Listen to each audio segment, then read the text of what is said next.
This may be a very, very, very, very short show because I'm here and some of the other people are not. I believe Elaine will be here shortly because she does have a review of a movie that she really wanted to do this on this show here. But nevertheless, welcome to Comic Book Spectrum. Hopefully, you guys are having a great Thursday here. As far as I know, I thought everybody was going to be here on time, but things happen and everything. So I'm hopefully if I get some type of notification here because I thought she popped in and she popped right back out here. And yeah, I just now getting notification that she is having a little bit of problems already here. So we're just going to leave it at that here. It's like so she's just having a little bit of an issue popping in here. I'm not certain if this is Cliff's weeks off or not here. But outside of that, hopefully you guys are doing okay. As far as I'm concerned, my week, as far as geek culture wise, has been rather short and everything, to be quite honest. Uh, Shoot, what did I watch this weekend? Oh yeah, I finished Wonder Man. I have my issues with Wonder Man per se. It's like I think we started talking a little bit about that last week or on the Saturday show here. And there is Me Thick, what's going on? Or M3 Thick, what's going on here? Hopefully, you guys are doing okay or you're doing all right here. Also, I got through watching that. I watched what else did I watch on Disney Plus? Wonder Man. Wonder Man was I have my issues with that. It's not that it was a bad show. They took a different direction than what I was expecting here. And there's Big Rogers. What's going on, Big Roger? And then on top of well, to make certain that people are seeing what I'm referencing here, makes it a little easier to everybody else comes online. So I watched that. What else did I watch? I ended up rewatching on Disney Plus the 20. I want to say it's like either 2015 or 2016 DuckTales. And it still holds. It still holds. It's my favorite version of DuckTales. It's like people want to go back to like the 90s DuckTales, the late 80s, early 90s DuckTales. I feel that the recent incarnation is better, at least storytelling wise. It's just so much better. It goes back to like the Carl Barks era of the comic books of Uncle Scrooge and everything here. And it just, to me, it holds out a little bit better. I've got to rewatch my favorite episode of that series, which was if I could say, the merging of Darkwing Duck's lore into the DuckTales franchise. For the longest, Darkwing Duck and DuckTales were not in the same universe. Back in like the late 80s, early 90s, they were not in the same universe. The 2014, 2015 series merged the two together and it makes sense. And I love how they did it. And it just makes me want to see more Darkwing Duck led episodes in the DuckTales lore now. But it is what it is for right now. That was kind of cool and everything. Outside of that, I've been watching a lot of Detective Conan, the original Detective Conan series on Anime Wise here.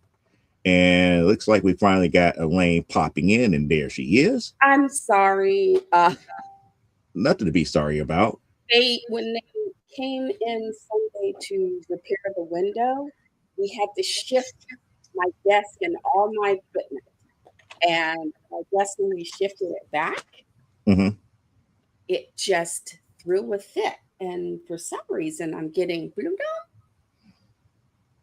Is that coming from you? Oh, okay. That's messages. Cliff says he didn't do it. That's what I was laughing about here. So is Cliff with us today or? I don't know. I don't know. If he pops in, he pops in, but he doesn't realize he's late. He'd be late. Oh, I'm very late and I am sorry. But No, hey, it's if not. nothing else, I I got don't think you're late. I don't really consider you late because I saw that you popped in. I was like, oh well, she might be having problems, so I'm not going to worry about that. So that's why I started on time. It said as everybody comes in, they come in. Okay. Well, I am sorry we had issues on this end. The camera, for whatever reason, we had to unplug it, replug it, restart. It's been a thing. But I have stuff. I have stuff. Yeah, So I do not promise. I kind of gave people the teaser that you gonna do a movie review tonight. You're Yes, so happy about doing it too. yes, yes. You did not go yet? No, I started talking about you came in while I was talking about I didn't go deep into why I didn't like Wonder Man, but I was telling them I also rewatched a lot of the either 2014 or 2015 DuckTales. Ah, okay. It was, that ran 3 seasons, and I just love how they made everything fit together. It was more like the old comic books, the old Carl Barks comic books per Okay. se, and the adventures made sense. I mean, I got to rewatch my favorite Darkwing Duck and how they brought Darkwing Duck into the DuckTales universe for good this time. And I was explaining that back in like the late 80s, early 90s, that those two franchises were completely different. They were not in the same universe, even though both sides had launch pad. Okay. I can't see the viewer comments in our thingy, but we've got people coming in and saying hello. Yeah, I already spoke to them. They came in and said hi, and I spoke already. That's Okay. the reason why I brought it up here. Okay. That's the reason why I brought it up more so than anything. It just helps me make certain that everybody else know that I'm not just sitting here talking to myself saying hi to somebody. Okay. Before I forget, Okay. this is for clips. Well, I got to get a new copy of this because um, I ordered this from Amazon, and I Hmm. don't know if you can see it, Well, but you're on the big screen somebody now. had greasy something, Uh-huh. and it ended up taking off the Look like a little bit of the chrome foil. yeah, it took off some of the foil. So which is why I got it a little cheaper. I didn't realize that it had been damaged. So Hmm. this copy I'm going to keep. Hmm. But so I'm going to get a new copy for Clip and his girls because I don't want to send them a damaged copy. And the damage is but the damage is only to the jacket. The book Right. itself is fine. So I might just send it without with the jacket. But as I was telling parents, if you want something easy to get your kids into Tolkien, this is one of those books. This is a lovely book, and it's written by Tolkien, and the artist is Pauline Baines. And the publishers, when they got him to write this, they showed him her work. And he looked at it and said, "Oh my goodness, okay, this works." And she's done some really lovely illustrations for this book. And it is illustrated without. Every page has a lovely illustration on it. So you have the story on one page with some illustrations around it, and then she's done a little illustration on the other page. So if you were trying to get very young readers in, this would be a great, if you're a parent who loves Tolkien, you're trying to figure out how to get your kids in, this is a great book to start. Bilbo's Last Song, especially if you want to get them into the Hobbit and Lord of the Rings. This is great. And it's not sad. He's talking about he's making his final journey to the Grey Havens. Well, then that he will leave on a ship to the west. And it's whimsical, and you get it, he's tired, he's happy to be going. So, kids don't have to be scared. Um, and like I said, I love this book. I got to get another copy for myself because otherwise I don't want to give it. Um, Also, the Riley family turned in their art project, and it was fun. I'll let Cliff tell you about it and whatnot because it's And not this mine. might, yeah, that might be to be continued to next week here.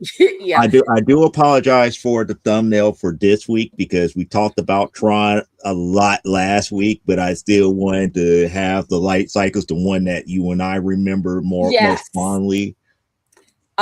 But I did want to bring up this Tuesday, this past Tuesday, um, my family and my one of my oldest friends and I went to the AMC Roosevelt Hmm. Collection Theater, and we saw Star Wars: The Mandalorian and Grogu. Oh my goodness. It was it was delightful. It was a lot of fun. There are some scary moments. Um, but and if you have very young children, say 5 or 6, I'm not sure if this film will work for them, because there is some violence, there are some scary moments, um, there's some sad moments too. But if you take your kids, you can make it a connection, because Grogu figures very heavily in the story. Um, and I don't want to give anything away, Joseph, Okay, but I'm not going to make you. but I will say overall, what's happened is this is following the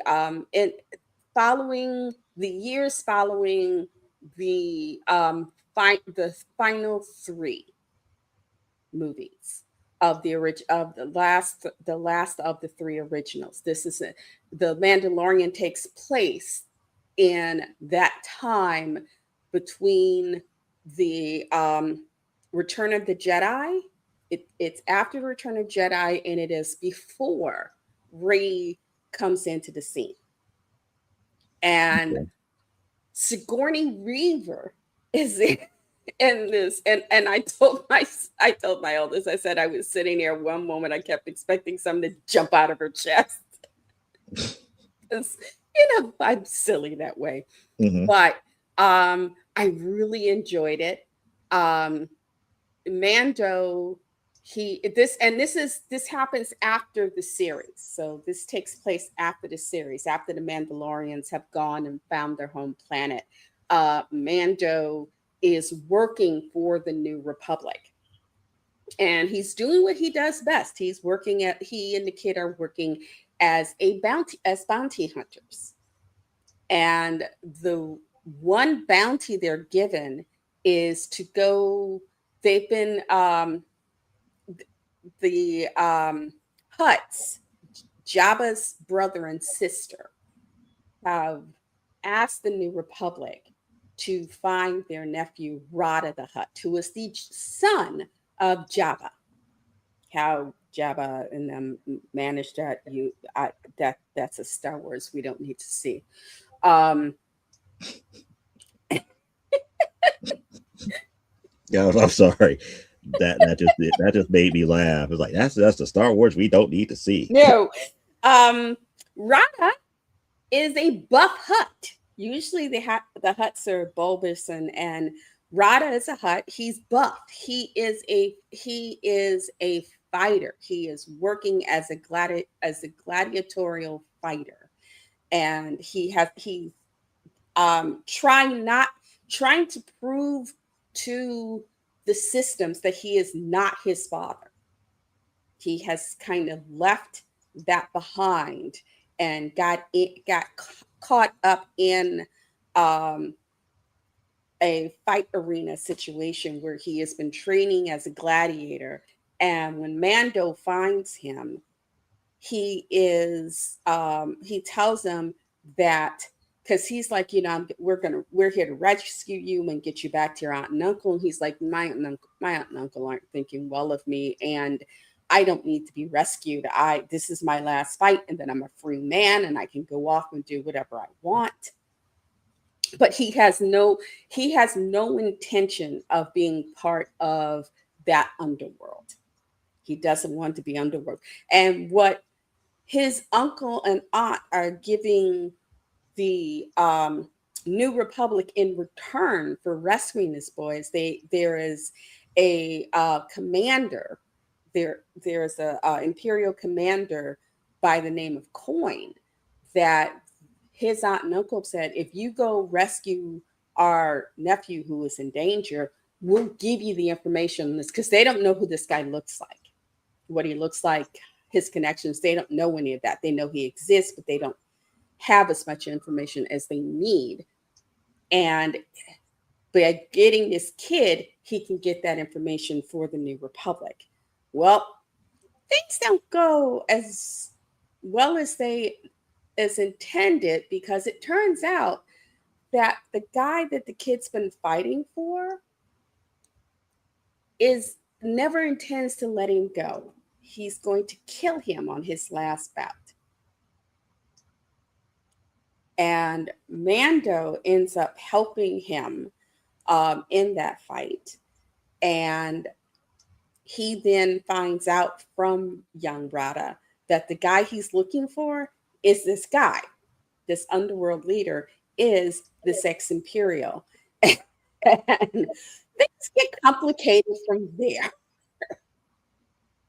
You know, there are crosses, there are double crosses. And there was something interesting because we sat one aisle back from the screen because I'm one of Okay. those crazy folks. John likes to sit there. John and Courtney and I sat there. Charles's godmother sits further back because it hurts her vision to be that close to the screen.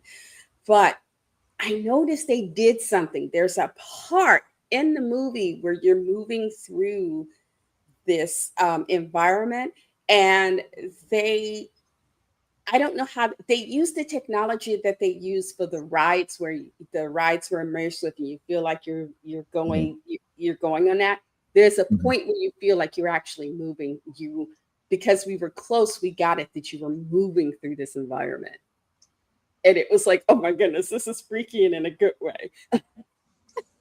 you know. But it's definitely Favreau did a great job.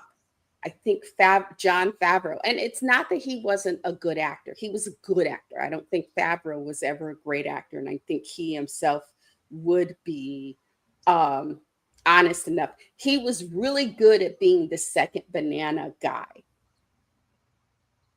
in movies, but he was never going to be the leading man. But he is one of those actors who has found himself as a director, and he does a bang up job. He tells us a very great, complete story. We get depth. Like I said, we get thrilling parts, we get some scary parts, we get a lot, and it's got a lot of the humor that that those of us who love the series fell in love with it for. And more importantly, this even more so solidifies that connection between Grogu and the Mandalorian. He and Jindaren, they are um they're a pair.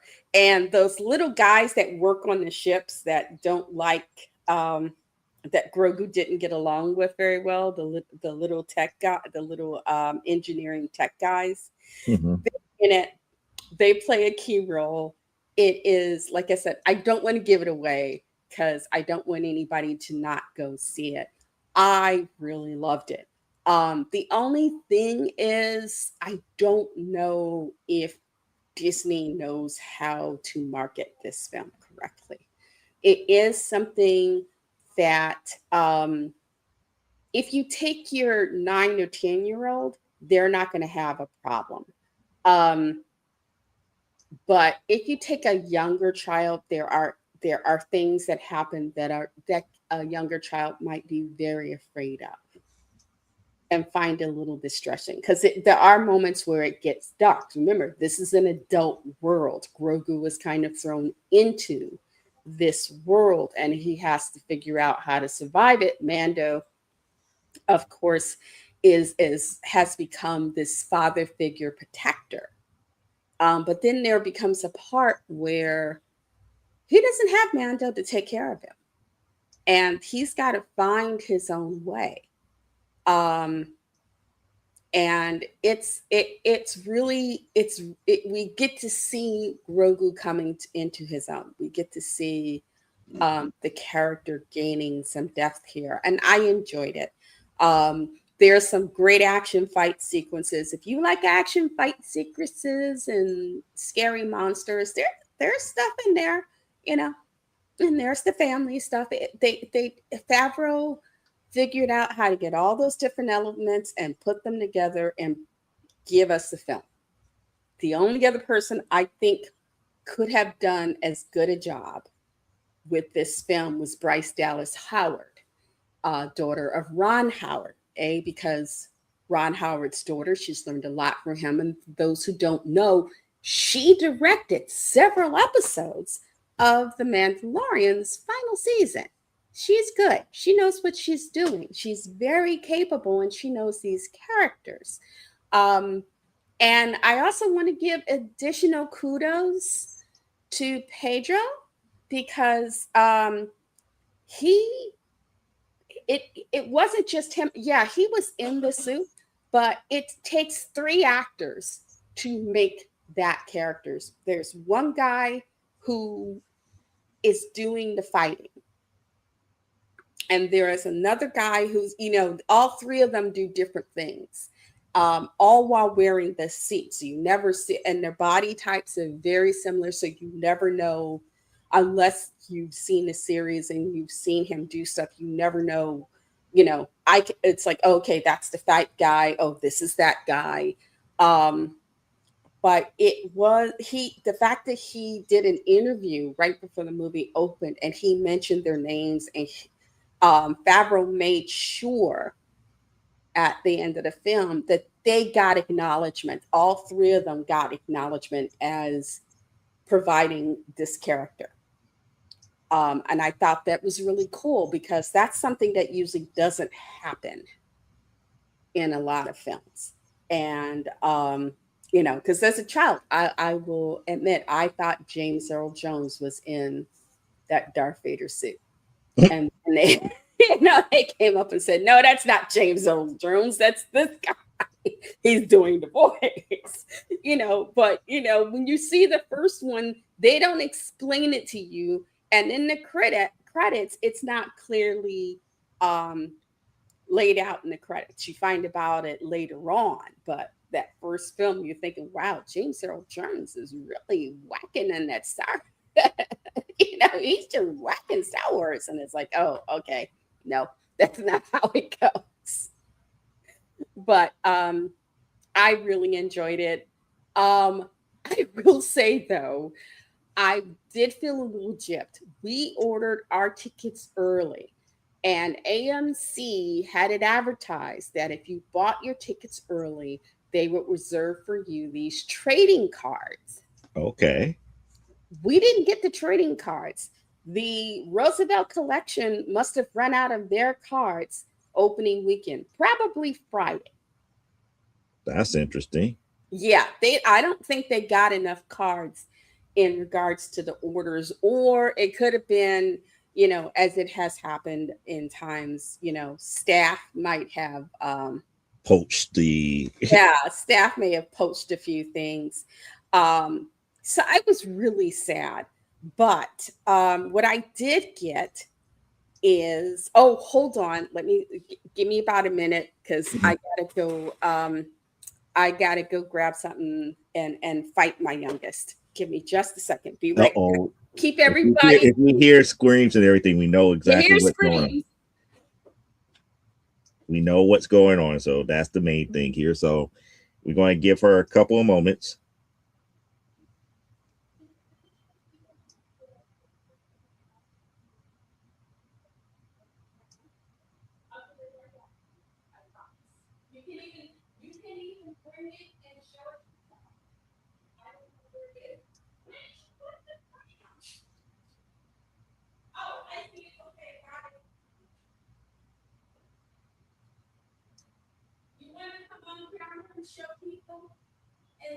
You hear it in the background. That's what's going on here.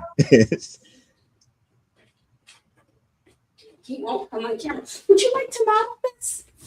Do you need me to? Yes.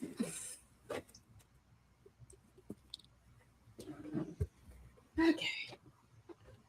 My assistant Courtney is gonna model this. Come around. Okay, there it is. Oh, there it is. Yeah, put a little closer to the camera. Here. Yeah, put it up. This is Grogu's floating pram.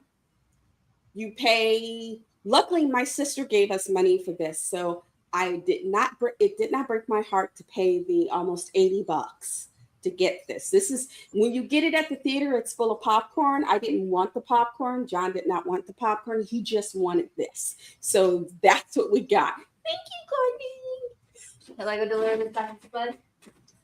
And that goes back in his room. Or give it back to him so he can put it away. But yeah, so yeah, that's what 80 you could if you order at, and you cannot go and order at the concession stand anymore. You have to, there's a thing at a kiosk and you have to order it through the kiosk. And then you go get your order and they put it together. So I had to go into first I stopped the guy and I saw the helmet and I said, "What can I do to get the helmet?" And he said, "Well, that's for popcorn." It's like, "I don't want the popcorn. I just want the helmet." He goes, "Well, you want to buy the helmet?" It's like, "Yes." Do I have to jump over there and beat you? I want the helmet. And then John decided he didn't want the helmet. He wanted the pram. So, but you can order, and they come with an order of food. You order certain things and you get it, and it's not cheap.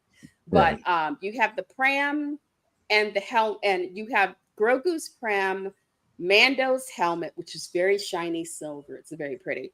And those hold large tubs of popcorn. Or you can get a blanket, which is a little cheaper. She got an ASM 200 today. Yay! And got sourdough bread. $80. For $80, he better actually. Well, he forced $80 out of my credit card. So I guess he did use the force. John was like, "You will get this for me." I was like, "I won't get it for you." So that's how that worked. Time. It was things have changed over there since the last time we were there. So it was interesting to see how that area has changed. But we went about 12:15, which was great because too early and Sally wouldn't have made it. Too late. We didn't want to get home too late on the train. So we actually made it there at a really good time. And then I screwed up the trains getting home. I think they still haven't forgiven me. I know Charles hasn't.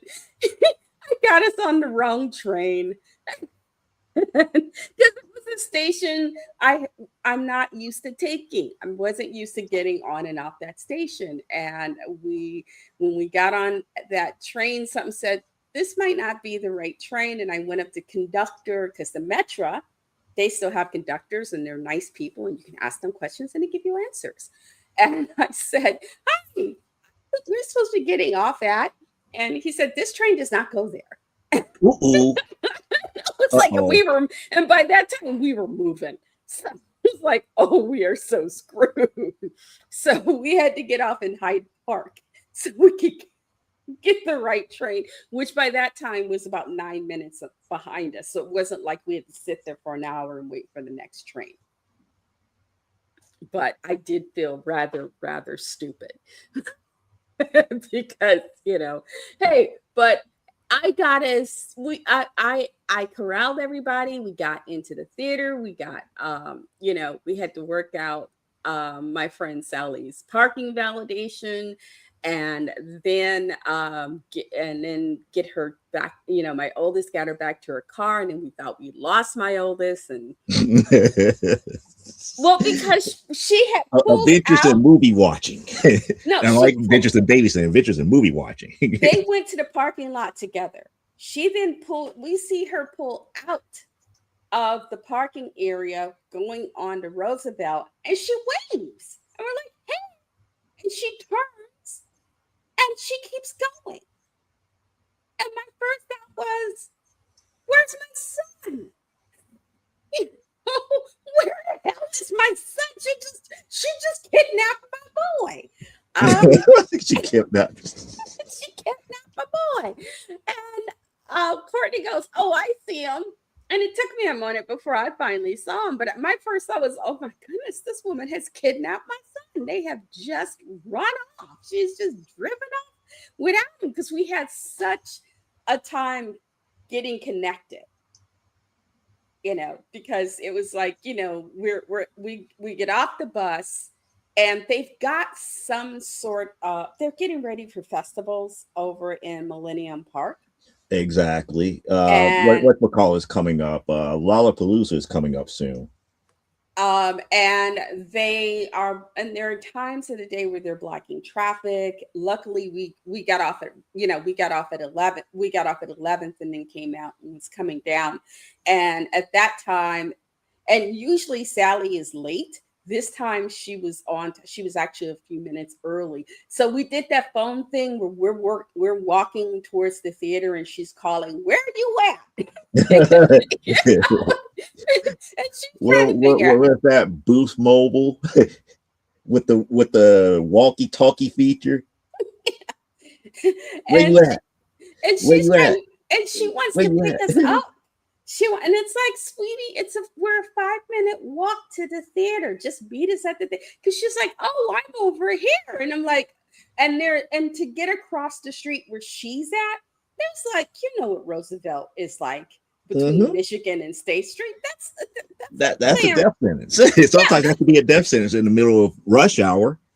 that's Russian roulette. And I was like, no. It's like, get to the theater and we will meet you there. Just go park your car. We'll meet you there. So it was an adventure. And then once we got Sally on her way, we went to Five Guys and got food. And then we went down to the train. And I prefer getting on the train at the I really prefer getting on the train at Randolph in Michigan. I found out some of the outer stations, they're not cleaning up. Oh no. And when we get off at our station, and the platform was fine, but the minute we got in, you have to go through this little area to get down the stairs and come out on the street. And there is a guy sleeping in there. And so it's like, oh, this, and Courtney and I we use that train for, we use that train for C2E2, and it's cold enough there when I guess nobody is sleeping in there. But this time this guy was sleeping, and it was like, okay, we're just going to keep moving. I felt like that lady from, what is it? Not Animaniacs, the other one where they do all the facts and figures. Oh, misinformation from Hysteria. Yes, Hysteria. It was like, we're walking. We're not looking at the homeless man. We are moving. We're staying safe. Nobody's dying. And we're walking. We're walking. Mommy doesn't have to please don't make mommy have to murder anybody. Let's just go. Eventually we made it home and we were fine and safe, but I really felt stupid about the whole train thing. But other than that, it was a day, and it was nice to just get out with the fam and spend the day. So if you go see it, take the fam. I would say if you've got really small kids, talk to them beforehand, and just, there's going to be some scary things. There may be some scary monsters and some fighty guys, but this is the Mandalorian, and he's very brave. And little Grogu is very brave. And we're there to see how it turns out and how they help each other. A little of that, and that'll help get them through it. But let them sit close. If they want to sit close to you and snuggle in and bury their heads, just let them do it. And then it'll be fine. So yeah, that's it. That's it. It's like you are going to be working Joe editing for about 20 years to stop. After he stops making books. Yep.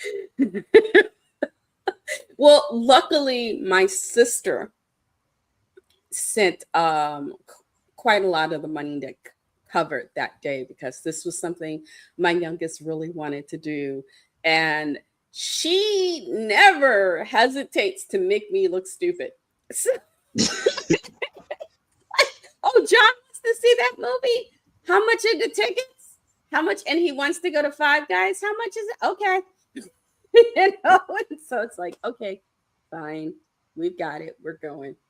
But she loves it. If he wants a specific, if it was nice though, because yes, she paid for it, but it was mommy that went and got it. So, it was mommy that went and got it. And I took him to we ordered it at the kiosk and then went to the concession stand and it was like, give me the Grogu. It was like, I'm going to use that voice that says, you can act like this is the force compelling you. I can kill you. It's our choice. I'm impressing the kid. Give me that thing. And he's very happy. And because of you folks, that was the first time he's let me touch that thing since we brought it home. Actually, that's the first time he's let me touch it since we got it and got on the train. We put it in a bag for him, and he let me let me or his brother carry that bag. But once he got home, Grogu just disappears into the ether, never to be seen again. He puts all that stuff away like these are my treasures. You do not. It's very the much whole Gollum syndrome. My precious, my precious. So I was surprised he let me actually show it. Of course, I also asked if he wanted to come on camera, and he looked at me like, you must be 6 shades of crazy today. Did you hit your head when you went downstairs to change that light bulb? What are you talking about? Well, you me be on camera. But that was my lovely assistant Courtney on camera. Mm-hmm. So, let's give her a round of applause. We might end up seeing more of her. Because she ain't shy.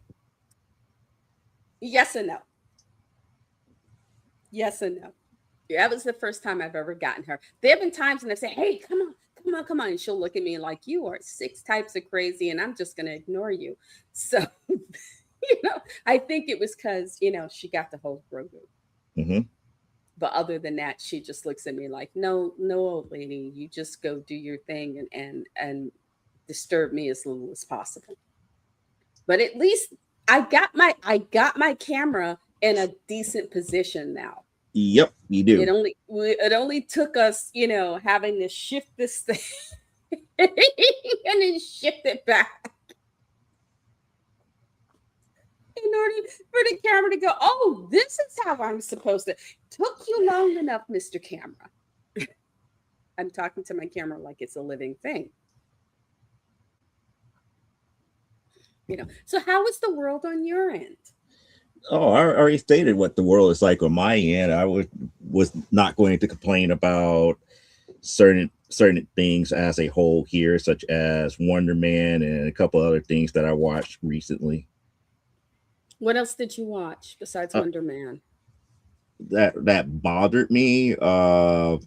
Just the Wonder Man, to be quite honest here, because I just felt that they didn't do they did what they could. They did what they could with the source material, but they couldn't do everything that I would like for them to do. Did you watch Predator Badlands? Because that was fun. Predator Badlands is fun. And Elle Fanning, I was really surprised and delighted by Elle Fanning in that movie. I really enjoyed her as the droid that befriends the Predator. I had a lot of fun with that movie. If you're looking for something to have fun with, Predator Badlands, I highly recommend it. Also, for those of us critters, word just got out because us fans, we like what Critical Role does as opposed to those Tolkien fans who's like, we will burn Amazon to the ground if you don't stop this whole Rings of Power nonsense. They've given the Mighty Nine, because people have enjoyed the first season so much, they've already greenlit the next three seasons. And so, Just you in be Critical happy Role. that she did go full Curry the Frog with the arms of the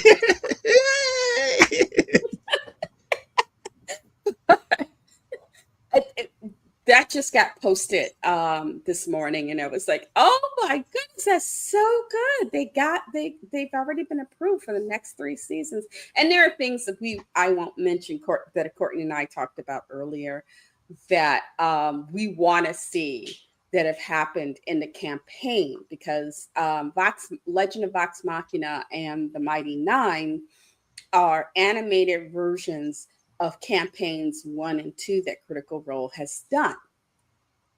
And having watched those together, there are things, especially from the Mighty Nine, that we want to see animated. And we can't bring them up because there are a lot of people, just like with Rings of Power, who were watching that show who aren't familiar with the originating IP. So they don't know the story and whatnot. So to get up and discuss it in this venue would not be good.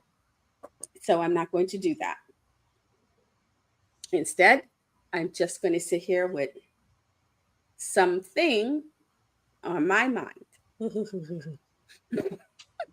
That's, I don't know if it's a good thing or a bad thing, but right now it's like between all the streaming services, I'm kind of like at a loss as far as what to really take time to really watch all the way through.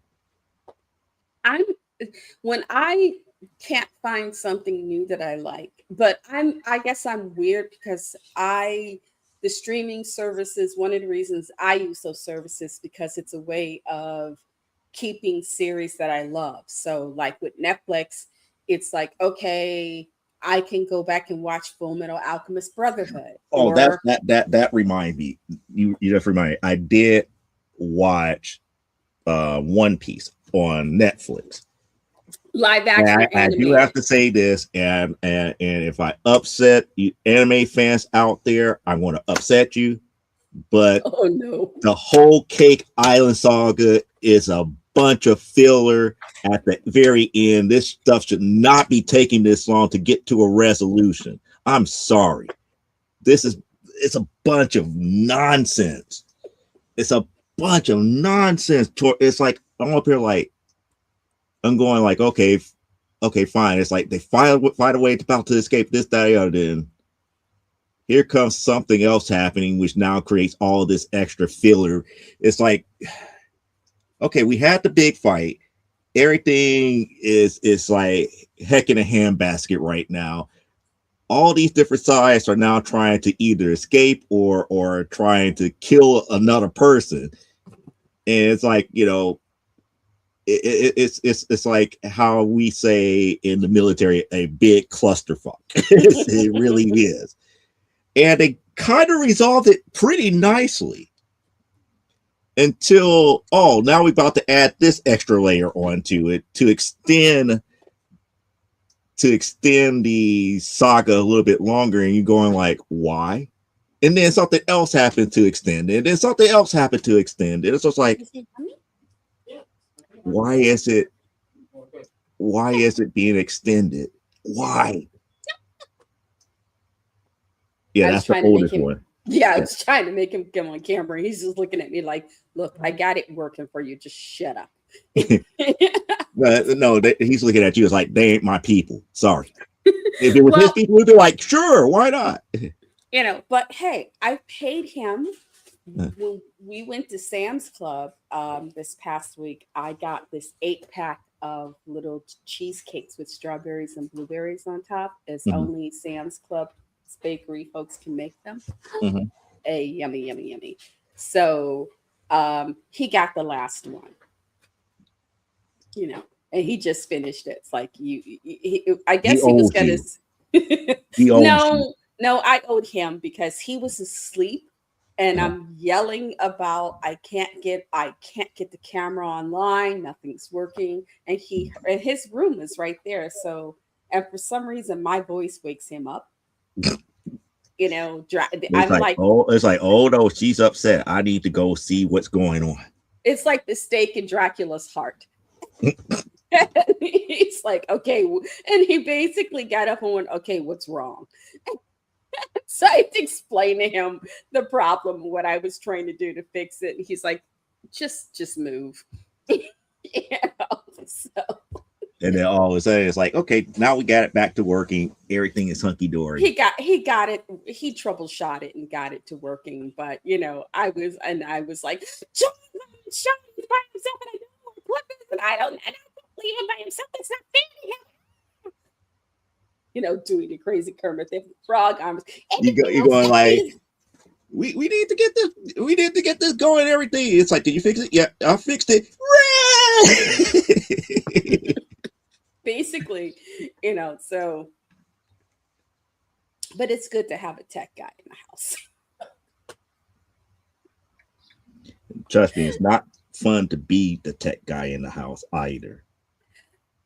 I feed him.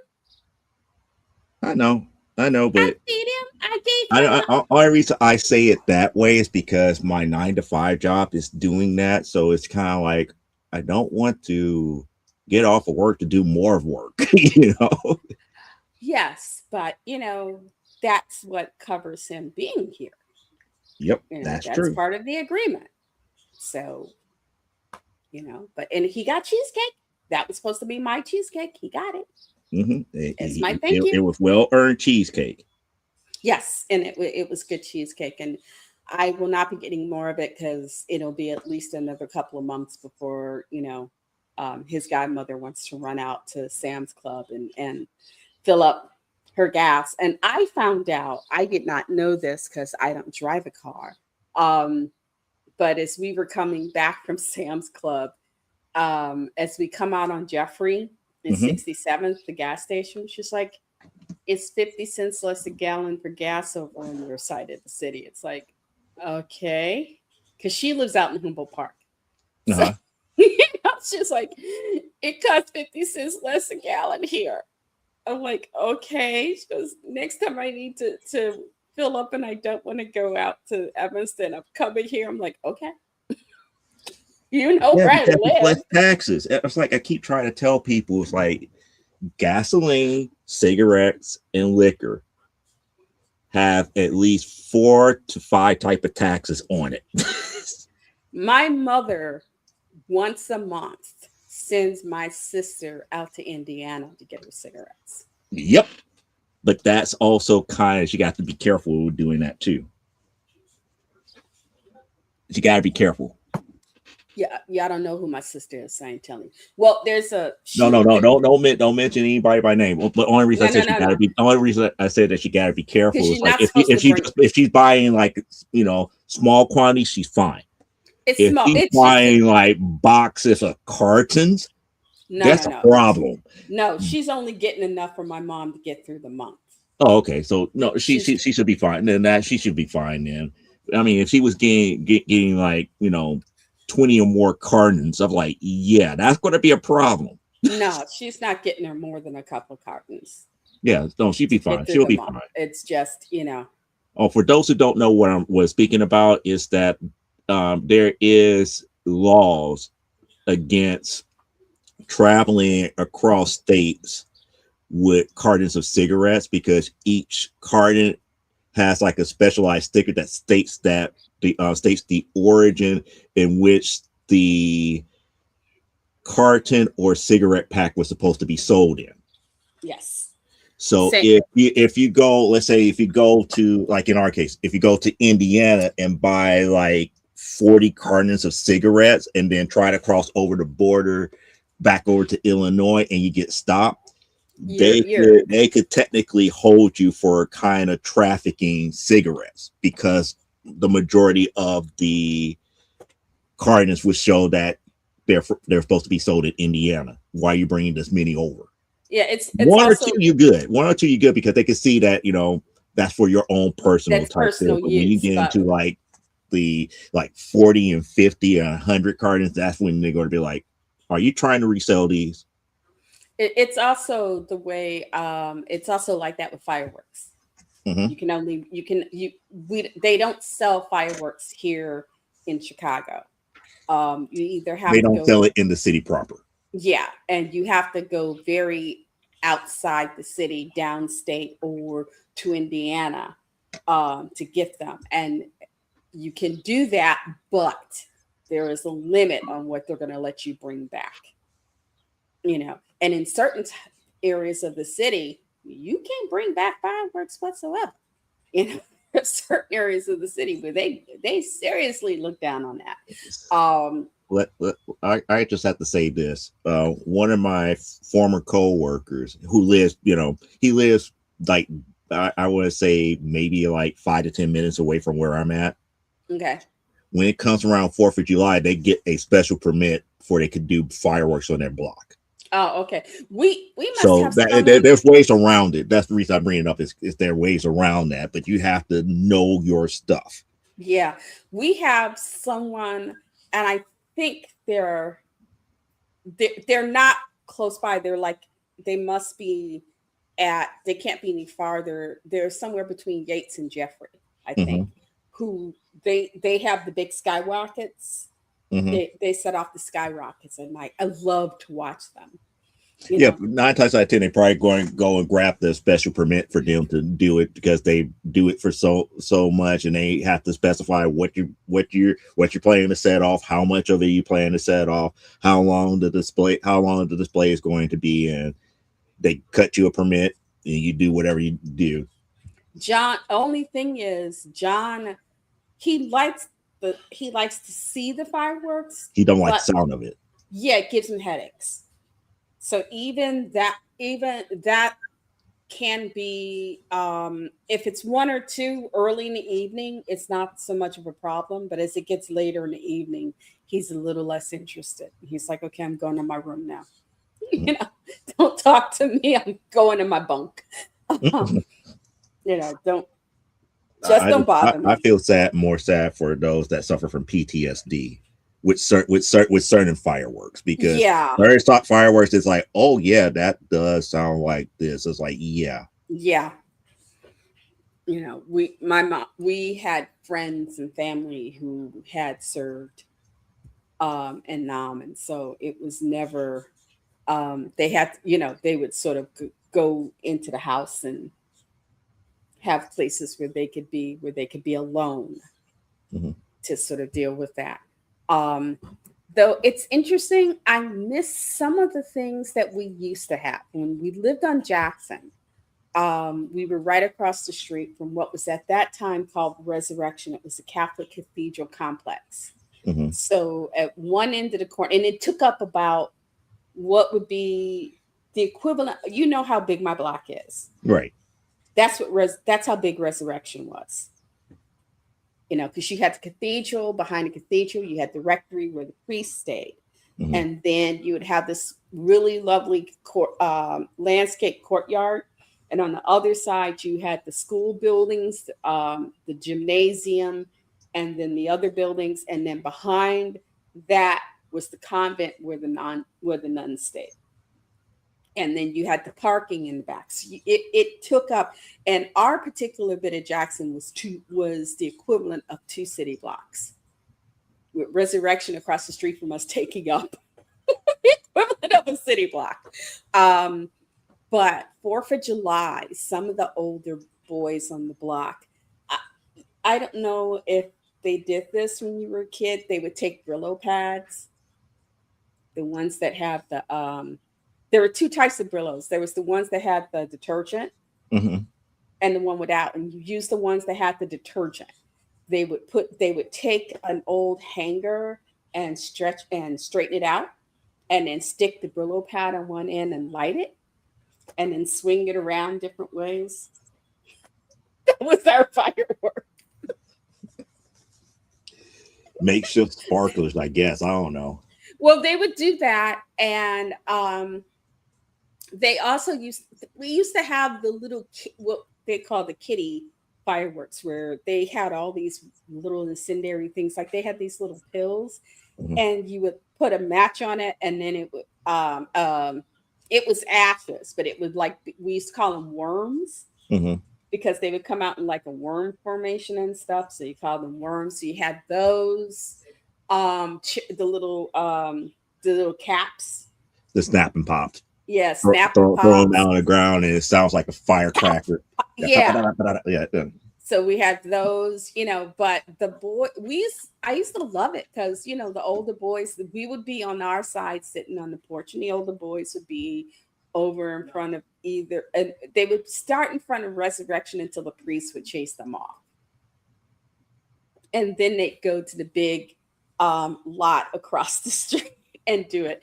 But they would, and they would, the really good ones would, be all like Gene Autry. So it's like they were doing the thing, like they were doing a lasso and jumping through it. And, it was fun. And they would try to see who had the best, who had the best skills. It was like it was a show for us kids, but for them, I guess they were having fun because it was a way to check their skills.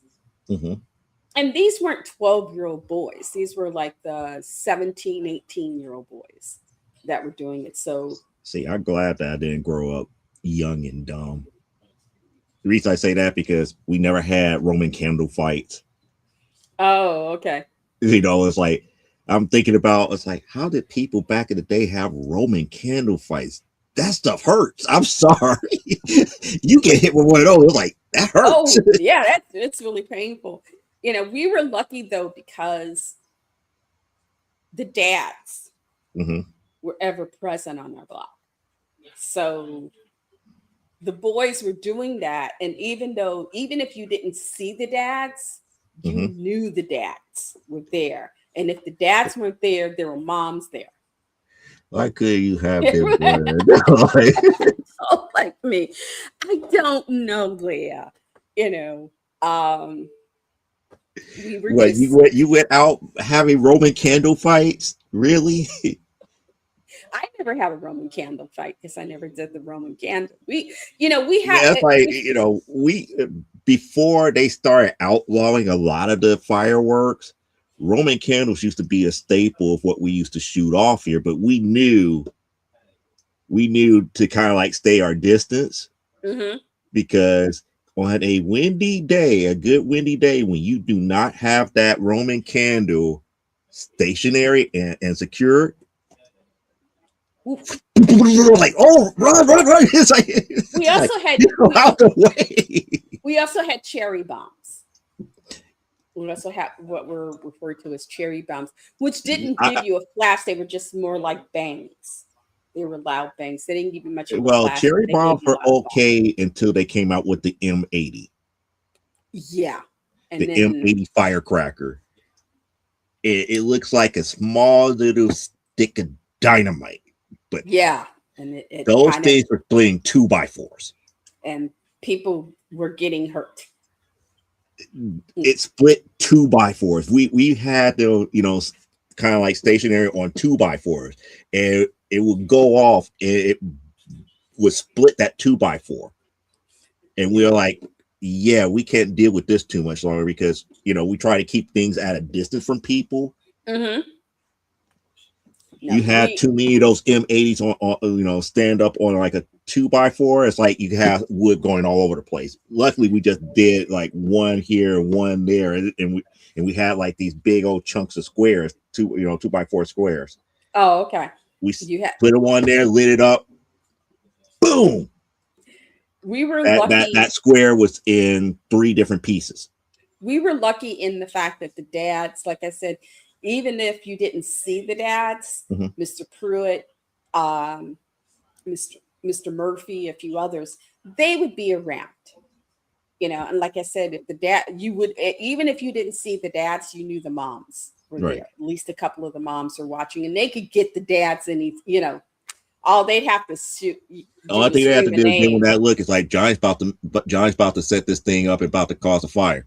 Okay, I'm out there. It's like it was like telepathy. But because of the dads, it was there was oversight. So there was a level of safety. And the dads were the ones who were like, you can do this, you can do that, you can't do that. And because the dads were there, that kept a lot of, and like I said, they would start across the street at Resurrection. And then when the priest got tired, they would like, y'all need to go over there. Mhm. we've we've had enough. We've seen your little thingies. If you're gonna keep doing it, just go over there. You can't do it over here no more. You ain't gotta go home, but you can't stay here. It's like, you gotta go home. You got to get the bleep out of here. And so and like I said, the dads were always sort of there keeping an eye, making sure nobody got out of hand, nothing was too dangerous, you know. And also the moms made sure that those of us young ones kept our distance. Mhm. You know, the boys could do it, but they had to be across the street. So that it and Resurrection was fine because right in front of the cathedral, it was all concrete. Oh, okay. So there was nothing to set on fire. Though somebody did try to burn the cathedral down. I think I was I about don't eight know. or so. Somebody set fire to a cathedral. And for years they weren't able to use it. See, you're making me think about fireworks of yesteryear because I'm Well, thinking this about. wasn't a firework. Somebody No, no, had I'm just broken thinking about in. the fireworks of yesteryear. Like, we had Roman candles. Then I remember there was, you could buy like these little bitty tanks. It was like a firework tank, and what it would do is like when you lit it, it starts out by moving a little bit forward, and then the turret will raise up and start shooting fireworks in the air, like kind of like Oh, Roman okay. candles or anything. Or you could buy the ones that would shoot like firecrackers out, and you could hear it pop, and each one that popped, you saw it's kind of like a muzzle flash type deal. So it was like kind of like a spectacle in that way. Then I believe when they started making them very, very cheap, that's when people started getting hurt because they would start exploding on you. We were a mile east of Oak Park. And I think that also kind of set the stage for what could and couldn't be done Mm-hmm. because we were a little too close to the suburbs. And they didn't want to, what if they set us all ablaze? So the dads were But all, they but they're the one but they're the ones that's doing that though. They're the ones that's really doing that. but They're that the ones being, that's going overboard, if I could say it in that aspect here. but they didn't want us going overboard. Mm-hmm. But when So, they go overboard, it's like they're the ones that's in the hospital in the ER talking about, oh yeah, let me hold an M80 in my hand. yeah, Boom. or or little bitty firecrackers.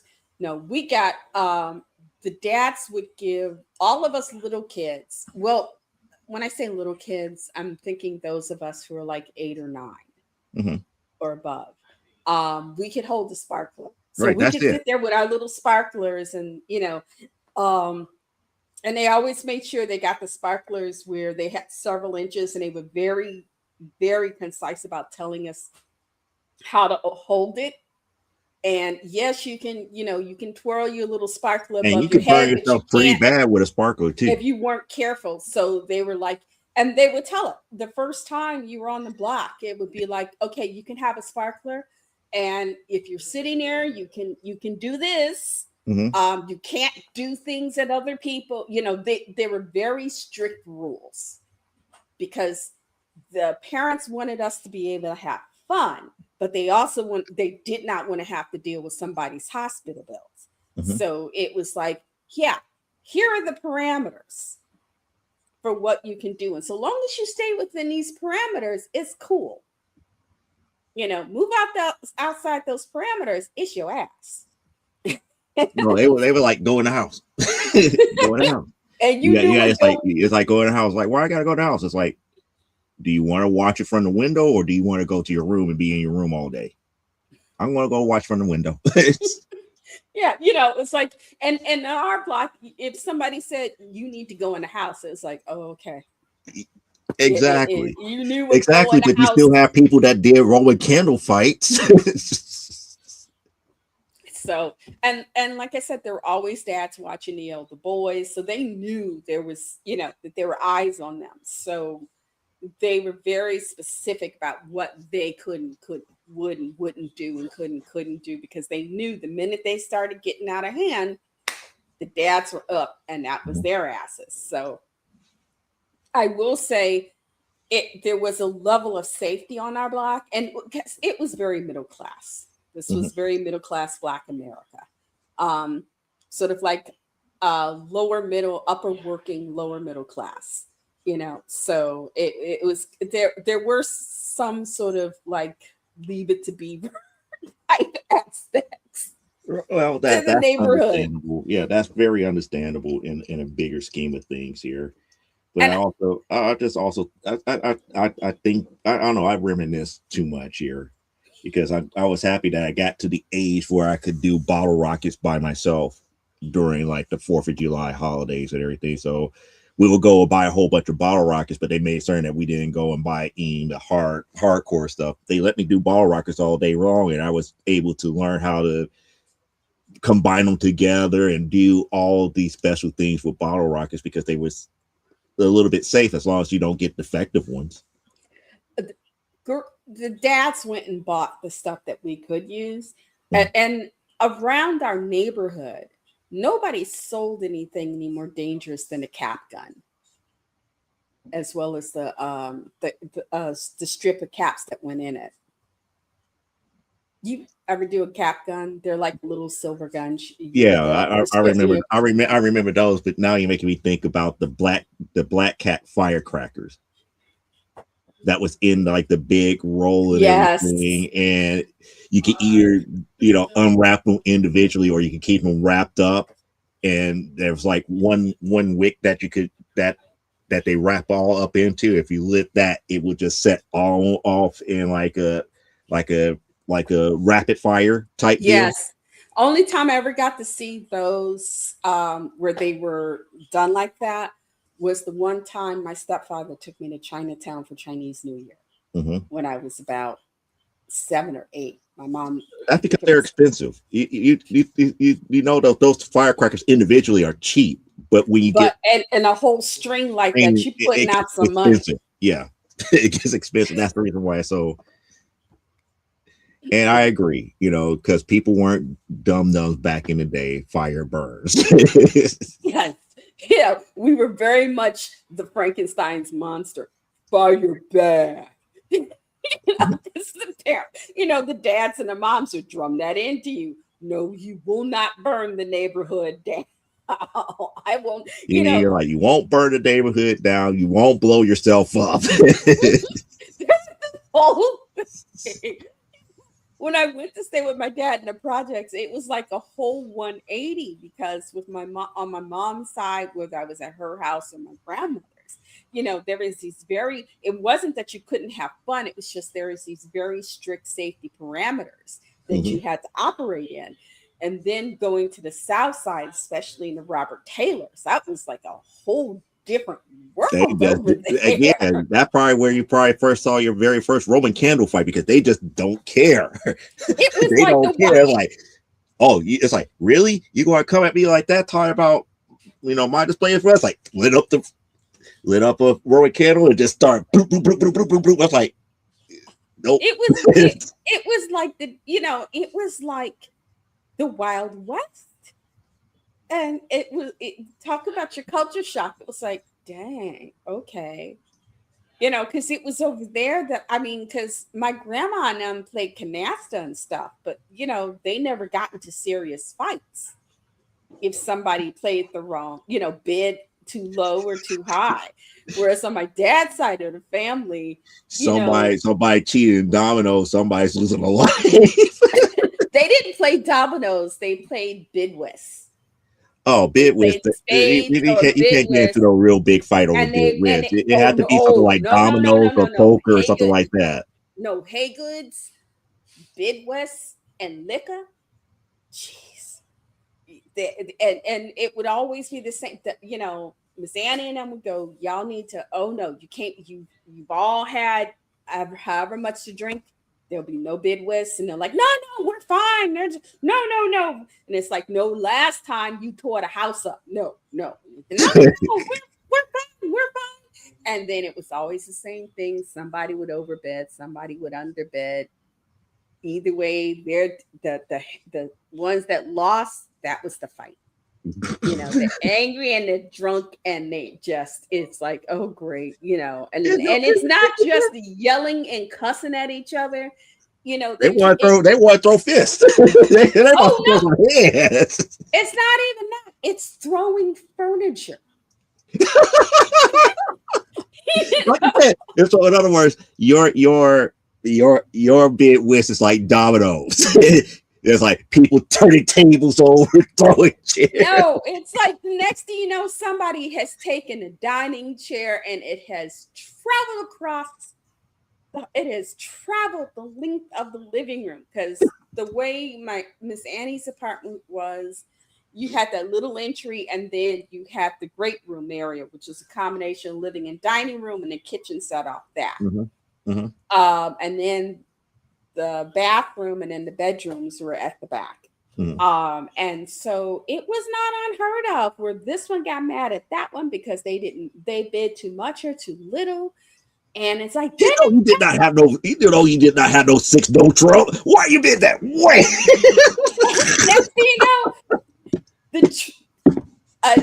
a chair has taken flight from one end to the other end, where it has, and to make it worse, they didn't hit the right people, but they always hit the TV set.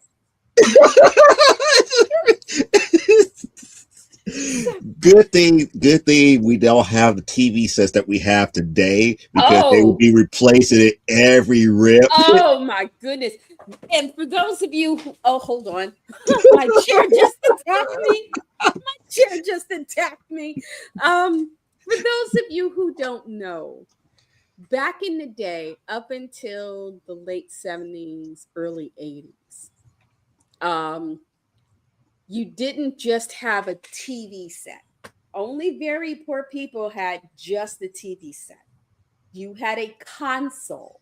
Mm-hmm. And it was this like a sideboard. And I've actually seen people use their old consoles as sideboards.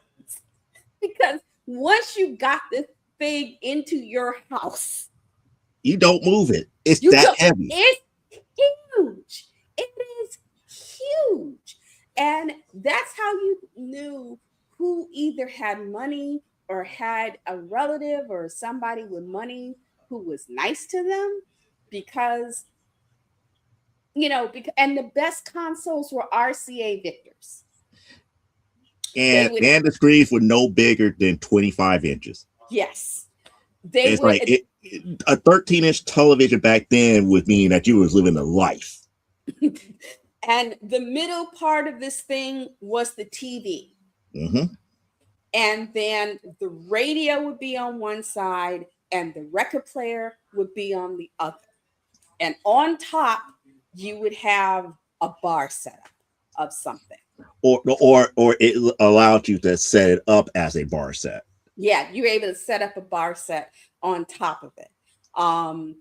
And so at least, and these things were made so long as they actually didn't hit the picture tube, because there is no worse sound than, and the picture tubes were not delicate. These things were made to last. But when a picture tube got hit the right way, it was like an explosion. Mm-hmm. Especially if the TV was on when it happened. And at a Hey Good family event, that wasn't unknown. And then, but the thing is, then all the uncles would have to then, they would destroy Miss Annie's TV, and then they'd have to buy and get her a new console, or get, and it was not unheard of, because I just saw this on Facebook a few weeks ago, where there's a couple of places, you were born in the 60s when, and they showed an old fashioned console that had a small TV on the top of it, because these things, they were built to last, but The actual housing were meant to to last. last. But The the TV, the record player, the radios, they could go bye, but the rest of it was furniture. It was literally you oh, had furniture. it's a, If you could figure out a way to remove the record players and the stereo and everything and the speakers, you could actually convert that thing into like shelving if you I knew how to have do it. I have seen there are people who have found some old ones in good condition, and they're converting them into like home bars and things like that. A couple of smart people have there are places where you can still get the old tube screens. If you're lucky, you can still get the old television tubes and all the little tubes that go with. But to run those now, you have to hook it up. You got to like take out the record player, or take out the radio to put all the stuff in there to make sure that you can get all your stuff on there to work. But I've seen a couple of things on Pinterest where people have reworked them. But it See, was not unheard of to see somebody with this, and understand, nowadays if you bought these things, it would be about $2,500, or depending on how, on the it style. would be a lot more than that. It was that times equivalent between 20, well, the cheaper ones, you would have gotten a cheaper one for maybe $500 if you were lucky back in the day. Right. And they went up to um about 2000 or so. And the only thing is, the problem with these things are, the more moving parts these puppies have, the sooner those things burn out. So you can I get them wouldn't where say they're I very wouldn't say that fancy. I wouldn't say that. It was more along the lines that the more that they added on to it, because you have to. I'm thinking more along the lines of like the original ones was like AM FM radio, the turntable, television. And then the television. Now you And so add long as now that you all you add a had. 8-track tape deck. Now you add a cassette tape deck. Now you adding equalizers onto it. It's like, yeah, the more that they started adding onto it, the cheaper it got made. But if it was just the bare basics, those things last. Oh yeah. And they My had mother good still sound. have I think she still have one, a console that does not have a television. It has the radio, record player, and speakers. And I Oh, think okay. the speakers and everything still work. I think the record player only needs a needle or something like that. And back in the days, those were the days of where they had the Diamond brand record needles. But the thing is, you could go to if you a good reputable record store, Mhm. or if you had a Goldblatt's or an electronics store, because RCA, That's why I couple miss of, Radio Shack. yeah, well, before Radio Shack, there Yeah. was RCA, Motorola. Depending on where you lived, some of those electronic places had stores, or there was always some old guy who fixed electronics, and they would sell needles. You could go, if you had a TV. In fact, if you bought, I think Goldblatt's at a time, if you bought your console from them, Mhm. they would give you so many needles that came with it. And then if you needed to replace the needles, and you brought your receipt to prove that you had got your initial from them, you got it. I think you got a discount sometimes if you had Mhm. to replace the needle. Um, so it wasn't a bad thing. And needles weren't very expensive, considering what they did. But also those things had great sound. Saturday night in our neighborhood, up and down the streets, you could tell who was having. You would open your window and you could tell, oh, they're having a party. You know, you would hear music coming all up and down the neighborhood because people would be having a party, or especially the adults, they would be having a party or something. Because back then, when I was a girl, if you had those, if you lived in one of those old Victorian Mhm. buildings, you had the nice big living room. And I didn't know a well to do Black family that didn't have a living room you couldn't walk into. They always had the carpet that had this, if they let you in, they had strips of plastic. It was like the idea of the old game, the floor is lava. Well, see, now you're making me think about that. They had that on the carpet, plus They had, the sofas and everything had plastic oh covering my on it. goodness. I used to hate, there were certain family or friends that I hated visiting because you had, especially in the heat of summer, you had to sit there. And when you, I'm if you stuck. were I'm sitting there stuck. for more than 20 minutes, I'm stuck. I can't move. you knew you were leaving a few inches of skin behind. And then you're like, Oh, oh. and it was so painful. It was so painful. Um, Or it was ultra cold in the house. You'd be like, I'm going to sit there and you just slide.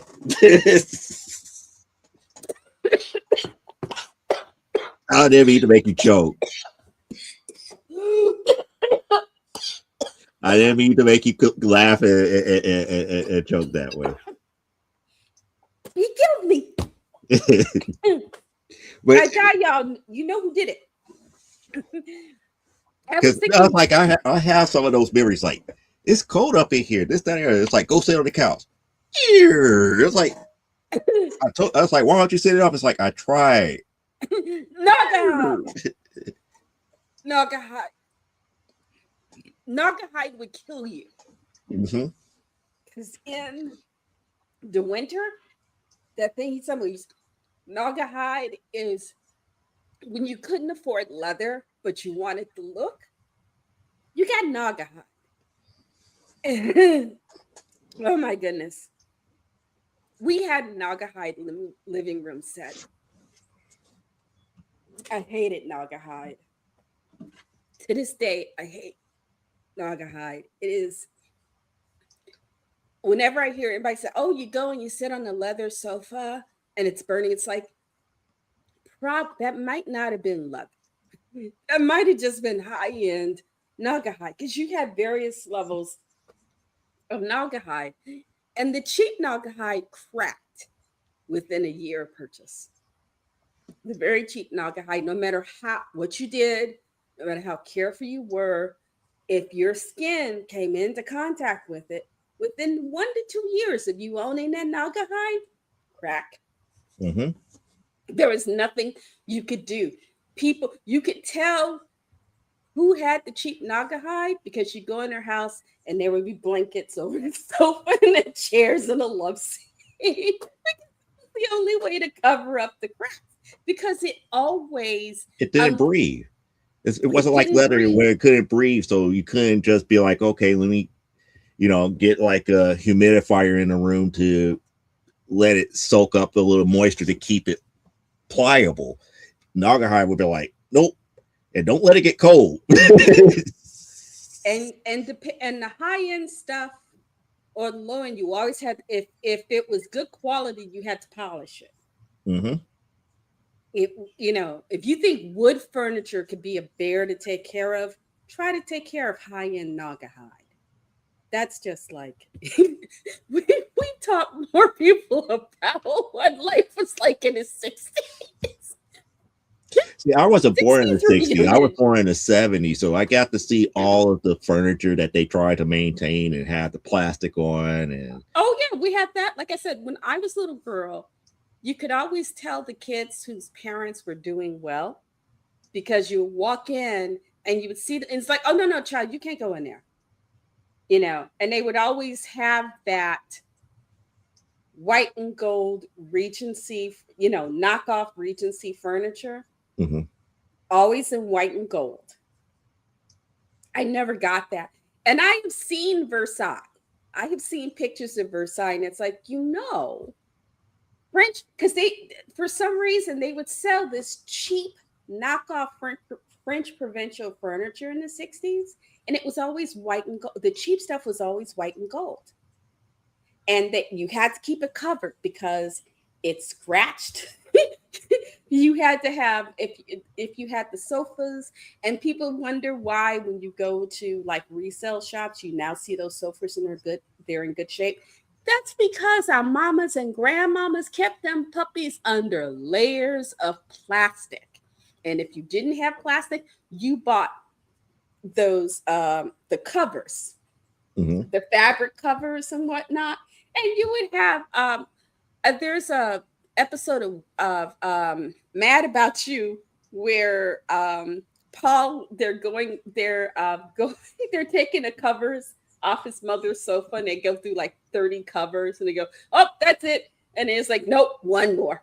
It was just because and you wouldn't take they would not take the old cover off, and you'd sit on the sofa today and go, oh wow, this sofa's kind of cushy.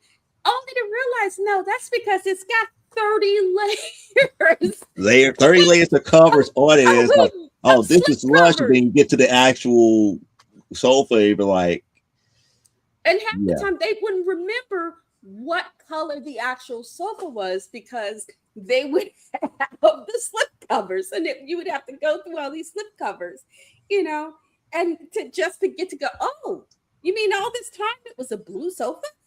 Yeah, because they would have to, oh my goodness, life was interesting, life was interesting back then. We That's didn't like, know how much because we were kids.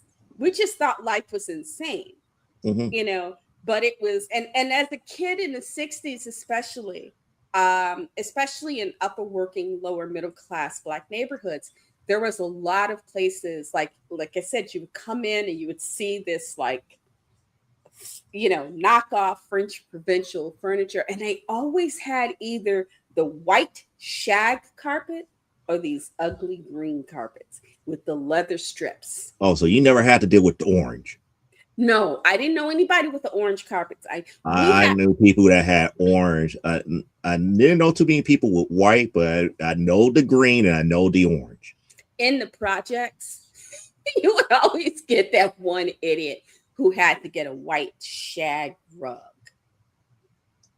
and then cover it with plastic because you couldn't walk on it. And even with the plastic, oh no, no, no, you gotta walk around.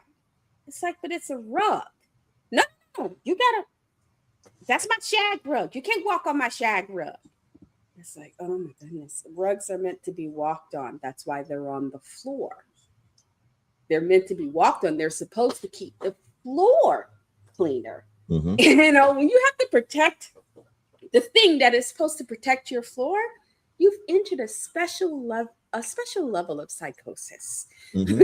And I grew up, you would see people, it'd be so funny.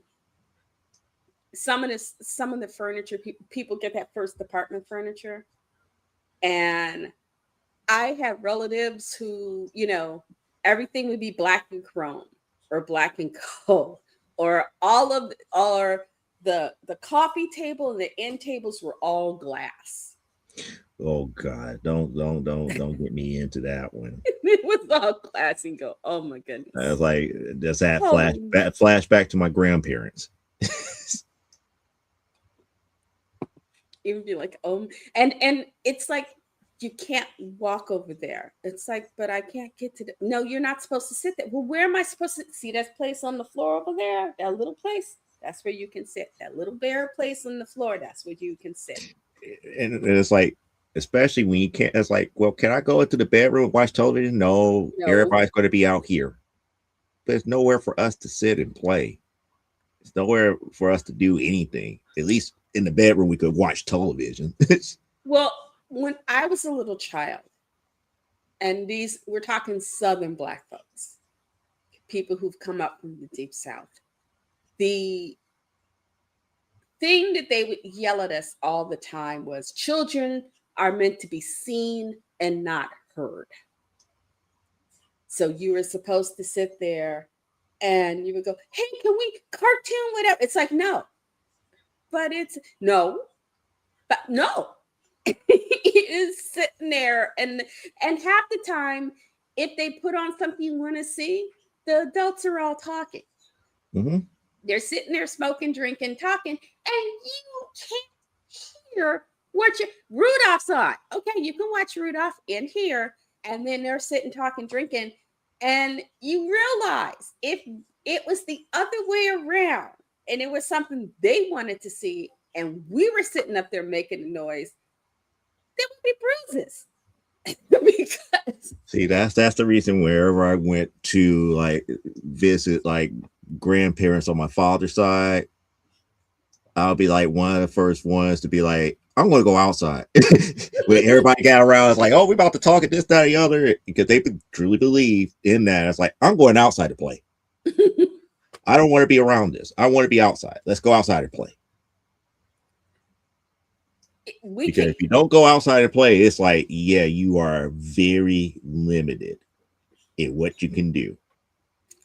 Luckily, with my maternal grandmother, with my uncles Ricky and Mario, I was usually going, "Oh, go play with the boys."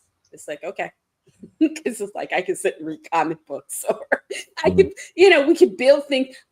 My mom used to drive me crazy because they're like, "What do you want for Christmas?" Lincoln Logs.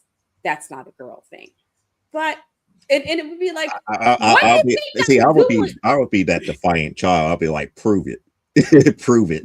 Prove it. It's like it's a building toy. Let her build houses. It's like we decorate houses. Why can't we build them? Why can't we build them and then we decorate it and make the furniture and all the other stuff? You could do all that stuff with Lincoln Logs. Well, you could do all that stuff with erector sets. Here's the thing.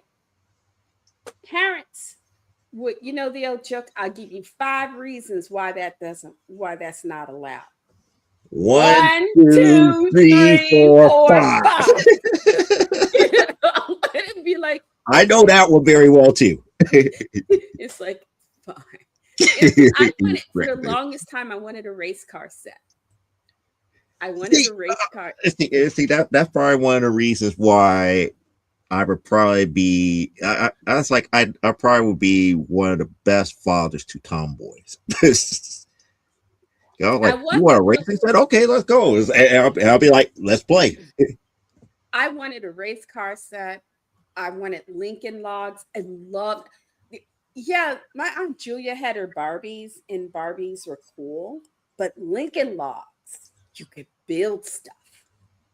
You could build stuff and put it together. You could build your own Barbie dream house instead of having your dad or your mom buy you one. That's what they failed to see. That's what they failed to see. I would have been like, go ahead. It's like, knock yourself out.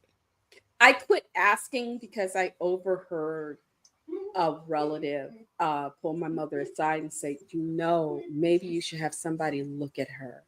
She's a little too into stuff that girls should be interested in. And it was like, okay, I get it. Shut up and leave it alone. Or, because they would tell you, older kids would tell you horror stories.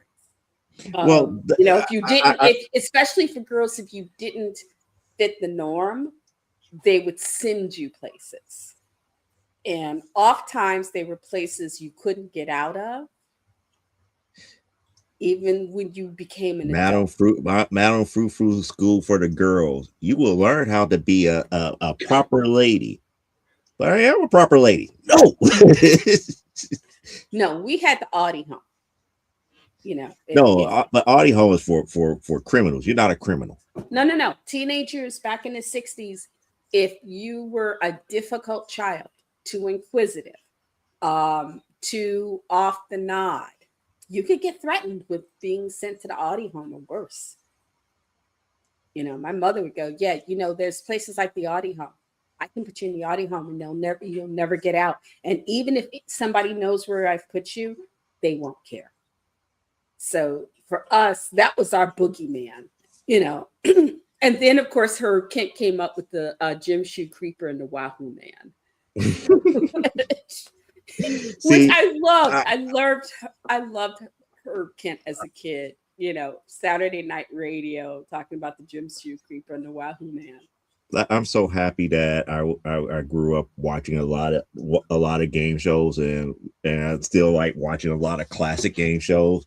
So I come across game shows like The Parent Game, and I hear some of the quote unquote psychological profiles that they have for kids back in the 60s. I'm up there like, y'all making them crazy.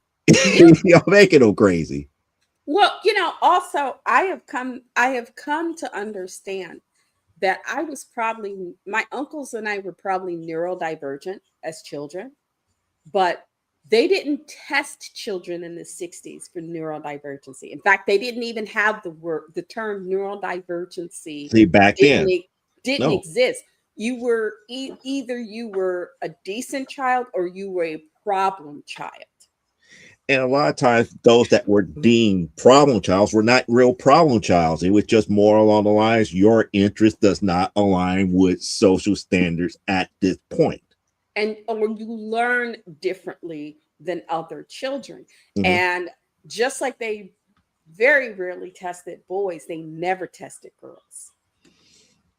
It's just so amazing watching, shows back then dealing with psychology, especially child psychology. It was like, oh, it's like a 6-year-old girl should not be playing with GI Joes. It's like, why not? They're considered dolls anyway.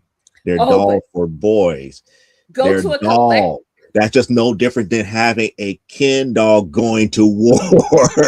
But What's the problem? and they Now you're projecting, and that's the one thing that back then they never understood how much stuff was projected onto people. also, if you try to explain to some of these guys, even today, Mhm. that those things were just dressed up Ken dolls. Mhm. They were just Ken dolls. And they were dolls for boys. No, they were. I have had arguments and I've just finally got up and said, you know what, for the sake of my peace, I'm gonna leave you your insanity. Because I have lost count of how many times I've had guys go, they're action figures. It's like, yeah, Barbie's an action figure. You put her on the stand and go, you get a shimmy dress. That's an action figure. That's because of the marketing. Yeah, they're action figures. Why? Because You can't call no them boy wanted dolls to play with a doll. because that No was man will buy his son a doll. It has to be a action figure. It action has to figure. be manly and masculine. And Again, going back to the psychology of sales, it's like, yeah, you look at some of the stuff back then compared to now. It's like, man, they were cutthroat and ruthless back then, and not telling people what's what. oh, And we were naive to it too. We were yeah, naive to it too. speaking of action figures, when we went to see Mandalorian Grogu, I got to see the extended trailer for He-Man and the Masters of the Universe. Okay. Um, I'm kind of part of me is like, well, that might be something to watch, but I think I might wait until it comes to a streaming service because it was something. Because I asked my oldest about it. It's like, because they had several different trailers, and the one that my youngest, other than what we went to see, had an interest in that Mhm. I also kind of want to see is Mhm. Minions versus Monsters. Because Minions, the little What? yellow guy Oh, from okay. No, I was thinking it's like, did I see a trailer for that? yeah, there's a whole trailer. They've I was like, I become thought I remember seeing a trailer for something like that. I was like, that might be a sleeper they hit. they call up, they decide they become actors and they decide they want to make their own movie and they decide they want to make a monster movie and they get hold of the Necronomicon and call up Cthulhu. And they were best at Cthulhu author, so don't see. And Cthulhu convinces them for the sake of their movie to call up real monsters because the Yeah. Cthulhu they call up is it's kind of like, you know, whoever you are, you get the devil according to who you are. So when they get Cthulhu, he's like one of those little green. He doesn't have three eyes, but he's like the little green alien toy out of Toy Story. Mhm. He's just a little squeaky toy in the response. Eileen, on the other hand, woo, she looked like a nightmare. Um, and I thought, now it's one I want to see. I don't know if John Charles was definitely in a well. It looked interesting, but I don't know if I want to take the trouble of actually having to go to get up and Yeah, go to a do theater and watch it. Yeah. and go watch it. John was kind of like, and he loves the Minions, but he was, but at the time his mind was set Grogu, Grogu. Mhm. He was waiting for Grogu. I don't know, Courtney. Minions versus monsters. Let's be real. They were like, there's D&D fans out there. We need their attention. Monsters, we got this. We're going to D&D this shit right now. So, yes. Oh yeah, so it might be something where she and I are the only ones to go see it. I don't know. That might be, like I said, another one for streaming. But I look forward to it. For some reason, I don't remember the third Despicable Me. The third one is he's married. He's got the little girls. He's also married that woman. Right. Isn't she have a baby? Yes. They have a baby. It's a very much a family affair type of thing. Well, I think he solidifies himself as being a part of that good overall agency that she was a part of. And it was. I thought the second one was dealing with his brother. That he turned good to stop his brother. And I forget there is a and the third one, I remember something about a baby. I remember that he had another child coming, but I don't remember what was the overall threat. There is a threat, and I can't right at the top of my head tell you what it is, which tells you how much attention I was paying. But yeah, we are nuts for the Minions. We are nuts for the Minions because the Minions are psychotic, good fun. And that's something. However, I have to watch the movie before I tell you to take your kids to see Minions versus Monsters, because if depending on how they call up Cthulhu, you might need to have a talk with the children about, we don't call up satanic beings, right? When mommy and daddy. Exactly. That's the type of thing. But think about I think about the first Minions movie. It's like, you know what? We never truly found out whatever happened to Scarlet. It's like, yeah, she got caught, but she ain't dead. Herb ain't dead. They not dead, and they haven't came back as of yet. But yeah, this one looks like it doesn't appear that Gru and the gang are in it. It's just the Minion. It's like this. Right. The Minions got their own thing. I know the Minions had their TV show on Nickelodeon for quite some time too. So they are a standalone entity. Yeah, they've become their own. That's the reason why I'm up here. Like, what happened to Scarlet and Herb? The people who they up here is like, oh, we're going to serve you. And every rep, she tried her best to try to do something bad to kill him, and they just couldn't. But this one is, like I said, they decide they want to make a movie, and they think it'll be best if they make a horror film. And it's like, and what scarier monster out there can you pull up than Cthulhu? And they have a whole, they have the whole ceremony and everything, and then it's just this little guy, and he's shorter than the Minions. And he's up there trying to tell us, like, yeah, maybe you want to do this. He's like, oh, I know some scary monsters. I'll call up a whole bunch of scary monsters for your movie. It's like, yeah, look. He don't know what he's getting himself into. No. It's like, it's Cthulhu, baby. I know, but even Cthulhu don't know what he's getting himself into with the Minions. And I go based on what they said in the first Minions movie. But they like to serve the biggest bat there is, but mishap somehow happens to him, except for Gru. Yes.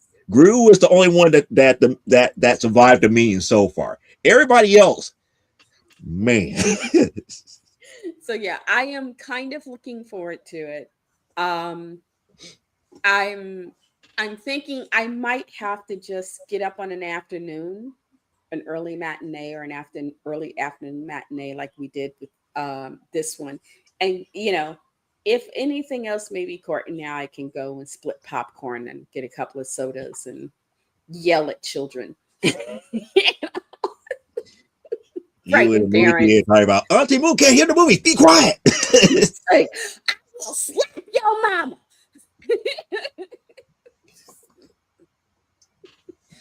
Oh my goodness! So you have the same type of anticipation like I had for the newer Running Man. I like I said, I saw the trailer for the He-Man, and I was never. I knew some serious people who were serious into this animated series. I was kind of like, okay, he's got a tiger. The tiger talks. It's a thing. If I got nothing better to do, I'll watch it. But I was never a big He-Man fan. I like the idea of this, that their memories have been stolen from them. Skeletor hasn't just won, he's stolen their memories. And Adam has been sent to Earth and doesn't know who he is. And then he learns who he is, and he has to go back and then remind everybody. He's got to get their memories back so that they remember who they are, so that they can take on Skeletor. So it's like, okay, well, that's kind of an interesting, because usually when we first are introduced, because the first I knew of He-Man was when they were introducing the action figures. Right. You know, it was this, Mattel with the action figures. because that was the same thing they did with with G.I. Joe and the Ninja Turtles. They would introduce the toy and then develop the animated series. It was kind of, they kind of picked up from Post. Post would do a serial and then create this cartoon character. It was a way of Sugar Bear. Yeah, Sugar Bear, the lion character, the postman, Linus the Lionheart. Yeah, Linus the Lionheart, the postman. These were all characters that they created to sell their cereals. And it's like, okay, make them some cute little cartoons and they can sit and we on Saturday mornings they get their bowl of cereal, sit there and watch their cartoon characters and eat their cereal. I ate quite a, in fact, but it was interesting because parents, you were always battling your parents, because it would be like, super sugar crisp, that'll give you diabetes. You go to your grandma's for the game, can we have super sugar crisp? No, you'll get the chicken diabetes, and then they have to cut your leg off. Or if you wanted the sugar crisp, or if you wanted the honeycombs, it's like, no, it was always the same thing. You would get the sugar diabetes, and they have to cut your legs off. And it was always some child that they knew who ate a bunch of sugar and then had to have the leg cut off. It's like, I mean, it's kind of like the monster cereals and everything, because even to this day, I have no idea what Fruit Brute tastes like. I considered it a blessing if I got to get Raisin Bran. Oh, we always ate Raisin Bran. We ate Raisin Bran, corn flakes. We never had Frosted Flakes unless you went somewhere else, or you was like at a hotel or at some type of breakfast function. That's when you could get Frosted Flakes. We would get it. It was depending on what relative's house you were at. My stepfather's aunt, Mama Leona, would sometimes have Frosted Flakes. So we could get that, or I hated Rice Krispies, because snap crackle pop, but they didn't get soggy real quick. They get soggy real quick, if you were lucky and you had to eat them, you were lucky. You might get somebody might let you have a banana. Right. You know, but and I was one of those children because I hated regular cornflakes because they got soggy real quick, and I was always like, "Ooh, I got a banana in my cereal. Eat that banana." And it's like, and the adults are always like, "You ate that banana? Yes, ma'am. You better eat all that cereal." And I was one of those idiot children. I finished my cereal and it'd be like that inch of sugar milk mixture. You'll be ready to drink it down. No, they would make you do that as a punishment, and then scare you because now that you have to drink that sugar, you won't get the sugar diabetes, and the sugar diabetes gonna make you gonna wake up one day and they're gonna have to take you to the hospital. They're gonna cut your legs off. They would tell you the stories. You'd be like, See, these are stories that if he wasn't back from the day, he would have never got. But that makes me like with my grandparents is like either it was cornflakes, bran flakes, oh, the or worst. one of my favorites as a kid. But people looked at me strange. They used to get brand checks, so I eat brand checks. I ate corn checks. I didn't care too much for corn checks. I didn't care too much for rice checks. Wheat checks I like. I hated grape nuts. Oh gosh. Bill Gibbons I thought was interesting, but grape nuts. great for worst cereals ever is up there between it. To me, it's a tie between grape nuts and muesli. No, it's worse because I think I heard a stand-up comedian saying no matter how much sugar you put on it, it's just like eating a bunch of rocks.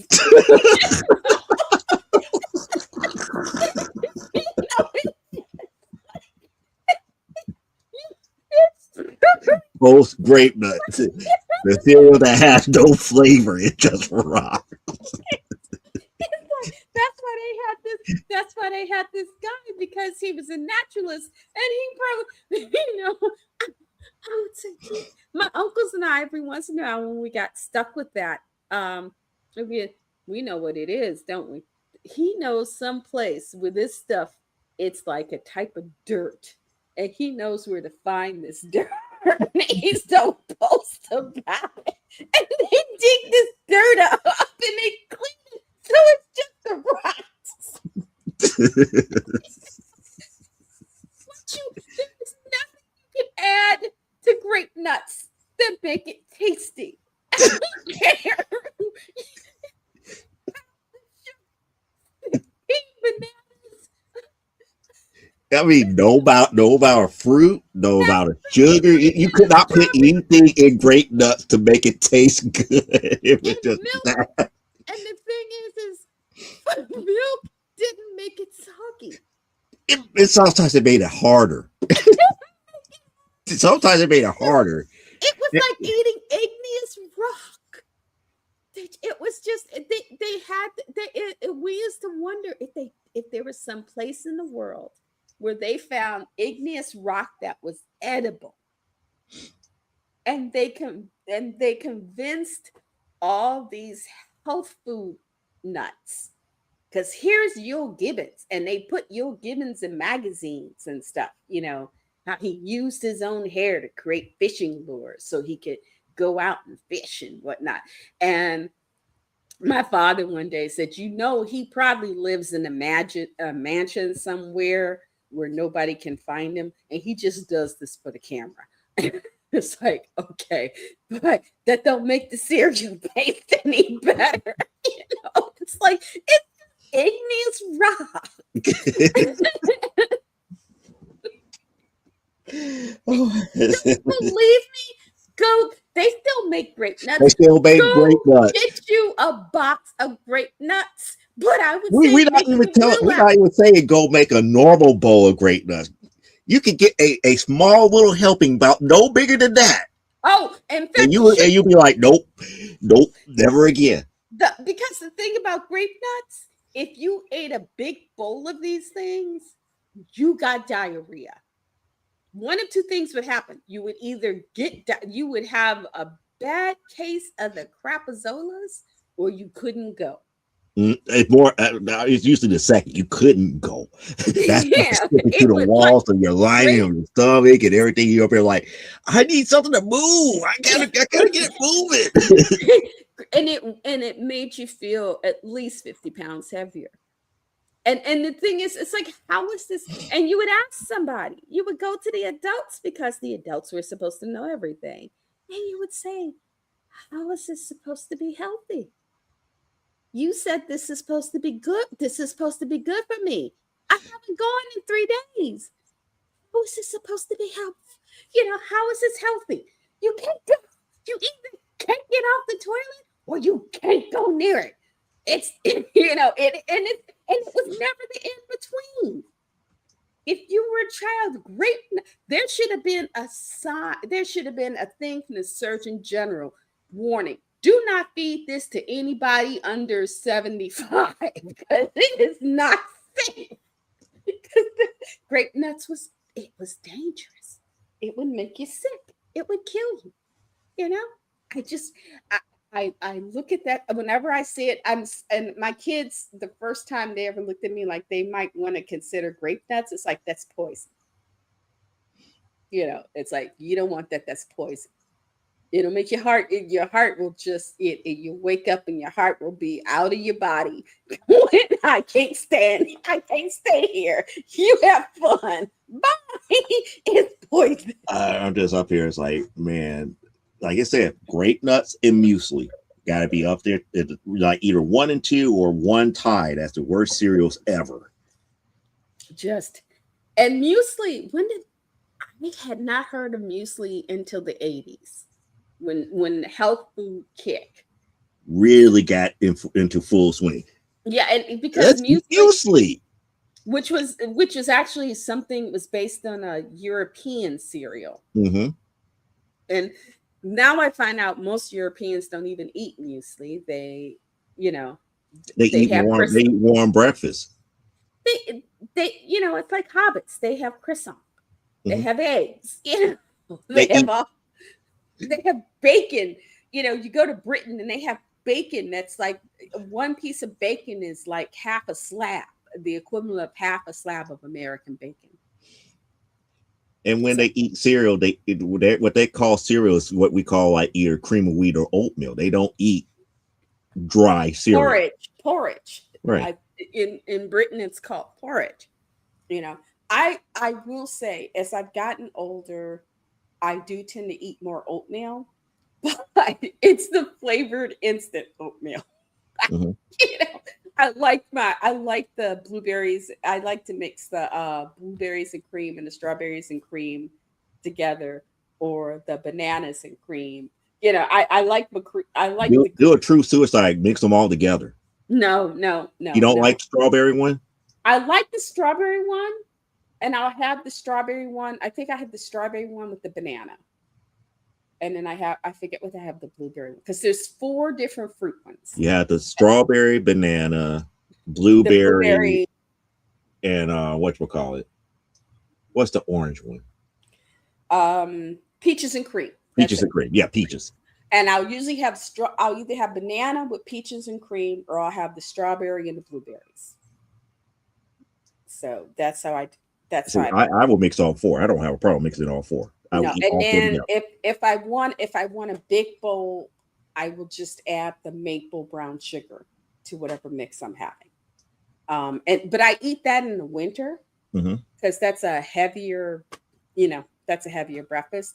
Though the kids like it when I'm in hey, how about mom do pancakes, sausage, hash browns, and eggs? They all jump up and go, yeah. And that's I could just imagine your whole clan doing the whole Kermit the Frog. when something like that happens. And everybody gets to have his order. So it's like, because they don't all want the same thing exactly the same way. Mm-hmm. So, Charles has the big order, but he has the least amount of pancakes, but the most sausage and eggs and hash browns, you know. Um, Courtney and John are kind of somewhere between me and Charles because I'll have like six pancakes and two sausages and two hash browns, a couple eggs, because it's like, yeah, mom. And I do because it's like, okay, I want a full breakfast. If I get in here and make a full breakfast and I don't feed these children, that might turn cannibal and decide I look tasty. So just, it's like, we're going to open up Mom's Apothecary Diner where you're all invited to come and sit for a spell. And it's like, and I get everybody's order, write it down, who wants what and how much. And then I go in the kitchen and put on my music and do my thing. And it's either that or when it's cold, Courtney and I do the tomato soup with grilled cheese sandwiches. That's our thing, is tomato soup with grilled cheese sandwiches. I also will do, because I'm very much into pea soup. Yeah. I'm not a big pea soup fan. My mother is, but that's a whole other thing here. I used to love Campbell's soup. I used to love Campbell's soup, but now because they use so many GMOs in all their soups, I don't buy Campbell's. I found a couple of store brand. There's one at Aldi's and one at local market, and I checked the labels to make sure there's no GMOs listed. That's probably the reason why I switched to Progresso now. Yeah, I haven't really had a true Campbell soup unless I'm doing like the whatchamacallit,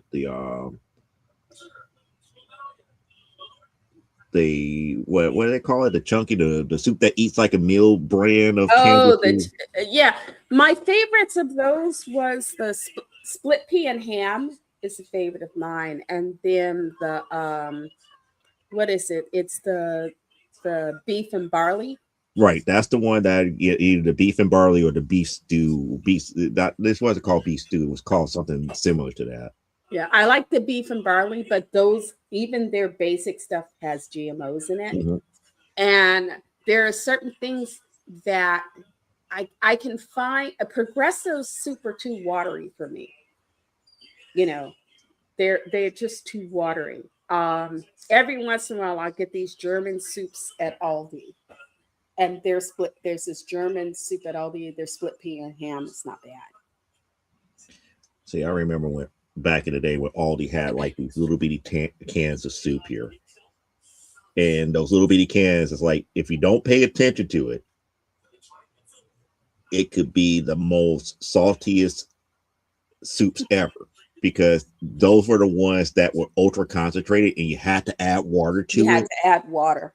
But once you add the water to it and cook it the right way, they were great soups. They used to have these soups, and I haven't seen them in a year. Aldi's used to sell these soups. They came in the plastic cup. Right. Where you can microwave them. My youngest loves the chicken corn chowder that they used to sell. They don't sell that one anymore. I haven't seen they changed, I think they changed brands during that time. They changed brands. And so you don't get the chicken corn chowder. He loves chicken corn chowder. It's his favorite soup. Luckily, local market, their house brand does a decent chicken corn chowder. I got Progresso's chicken corn chowder. It was too watery. He's like me. He likes a nice, thick soup. So, that you only have to put I like a good, thick tomato soup, and maybe I'll only add a little milk to it. So it's not like you're eating, tomato paste. Right. And when I make tomato soup, I've got my spike, I've got salt, maybe a little lemon pepper, some Parmesan, bacon bits, and then, I'll grill up I'll do some grilled cheese, and everybody gets to pick the cheese out, and that goes with, and so I make a thing of it. But again, with tomato soup, with me and grilled cheese and tomato soup, I have a tendency to dip my sandwich in the tomato soup. Eat it that way. That's what I do. Courtney and I So do it's that. like, ultra thin tomato soup. I would be like, get this crap out of here. It had to be a If right it's thickness to be able to dip the to dunk sandwich up in. dunk that in, and to get that full flavor, if it's too thin and watery, especially right out the can, that's why I always find if it's too thick, and there's Pacific, I think Pacifica is a brand that I get for tomato soup, and they're decent. I also Aldi's has a couple of the tomato soups that come in the jar. Hmm. I'll get those because they have some really good tomato soups like that. And so, but we only eat those when it's cold. I go and share this with you before we go here. Okay. I'm going back to like my eighth grade year high school days here. Okay. Poor man's pizza, and this is what I call my poor man's pizza here, especially if you're in a high school or something to that magnitude. You don't have a lot of stuff available to you. You get a slice of bread, Hmm. but this is where it gets a little bit creative. Oh, I You know have to, poor man's pizza. I've done it several so times. you get a slice of bread. You take some ketchup because a lot of times you don't want to deal with tomato paste and all this other stuff. So you get some Yeah. ketchup. You take some Hmm. oregano. You take some basil and all this other stuff and mix it all together. You take your Italian seasoning. It's going to be a lot sweeter than your regular tomato Yeah. sauce for a pizza. But you spread that on the slice of bread, mixed up real nice. Then you grab your normal cheese, your mozzarella, your American cheese, whatever cheese that you have. You put it on top of that. You put it in toaster oven. You put it in a toaster oven. You make sure that you have the pan and everything because you're dealing with melted cheese. Hmm. You put it in the toaster oven for a couple of minutes and everything till everything is nicely toasted and the cheese is firmly melted and everything. You take it out. It's like you got yourself a poor man's pizza. 45 minutes in the microwave. I mean, 45 seconds in the microwave, you're done. No, because you want toasted bread. You Oh, have to okay. toast the Yeah. bread. You have to toast that bread because You you have to want the toast it. crunch. You want that You crunch want the to have crunch. like that crunch that you normally get from a slice of pizza. Yeah. So that's the reason why I said toaster oven. If you was going for the microwave side of it, if you just wanted the makeshifts of a pizza, just to say that it is that, you use the microwave. But if you want that if I could say substance of a crunch to it, yeah. A little butter in a little butter in the pan. Hmm. Take your bread real quick. Let it as if you were making a grilled cheese. Put your Hmm. bread put your bread on there, let it brown, flip it over, let it brown. Then top it with everything. You toss it in the microwave. 45 seconds, you're done. Yeah. That would be a good modification, but that's what I used to get away with back in eighth grade year in high school. Hell, that's what I got away with when I was an adult. So I'm up Trying to here, it's like raise I a don't know two how to make it. small I would boys. be up here. It's like I was afraid to try to make real pizza sauce by open up a can of tomato paste and have like my grandmother or my mother be all upset. Like, why you open up a can of tomato paste? I was like, okay, just take some ketchup, take Just take enough a little ketchup, and ketchup and mix take it. some oregano and some Italian seasoning, and some bay leaves and a couple other seasoning. Mix it all together, get it all nice and thick and everything. Slide it on a slice of bread, put your cheese and stuff on it, and to their knowledge, the only thing you doing is just like, oh, he just making his cheese toast. Yeah, they just Nope. think you're making cheese toast. But also, the flavor you got also depended on the ketchup you bought. Because Hmm. some ketchups were a little more, had a little more vinegar, and I some wish were we had the didn't. ones with more vinegar. We usually get like either Heinz or Hunt's, which is a little bit more sweeter. They're a little sweeter. But if you got some of the off-brand ketchups, they had, but you had to be careful because some store brand ketchups are like, that's just tomato paste with a lot of sugar in it. So you have to be careful. You would learn, you Mm. know, what didn't work. But I am getting ready to go because I have not had dinner. Yep, that's why I said we had that. That was the last tidbit for That the was our night last before. tidbit for the night. Aren't you glad you stuck around for this one? Hey, at least we talked about some movies. So Yep, there's that. we Anyway, talked about some movies, we talked about some television shows, and we talked about why Great Nuts is bad. now, children, do not try to get your mama and daddy to buy you some grape nuts. Okay? And if you're at the store with your mom and daddy and you see them reaching for the grape nuts, they ain't a heart attack. Okay, just fall out on the floor, just scream, I'm coming, the big one. It's a Fred Sanford thing. Your parents, your grandparents, they will put Oh, that they grape will nuts know when you down. say, I'm coming for you, Elizabeth. I'm coming, Elizabeth." They'll drop that grape nuts in a second, and you will have saved lives, especially your own. Okay, Monty Moo is trying to give you something to save you with. But anyway, And don't let them trick you. Talk about it's a great toy up in there. No, Great Nuts have no, no toys, no grape toys whatsoever. grape nuts has never had any toys. Okay, grape nuts has never had toys. You do not want to eat grape nuts. Don't eat grape nuts. Don't eat muesli. That stuff is meant to kill you. Okay, that stuff was created by crazy people to see how it was created by what are the guys who like to hurt the masochists? No, masochists are the ones that like to hurt people, right? Right. Yeah, this was created by masochists, okay, to do damage to humanity. So do not fall into that trap. Anyway, thank you for coming. If you've hung in there this long, damn. you know, you, yay. Thank you. Yay, you. I'm Elaine. Linscaponline.com is my website. You can find me here on YouTube. I've got videos. I'm at Pinterest, and I actually have a whole bunch. All the videos I have here are also on Pinterest. I don't know if Facebook keeps any of my old videos, but if you go to lenscaponline.com, we have a couple of videos there. I switch them out as I make new videos because they won't let me store all my videos on my website. GoDaddy is cheap. We're going to tell you. We Anyway, gotta get you. We gotta get all those videos on a viewing list, and you could have it embedded into your website that way. And then they could watch one long run of Auntie Moo's artwork.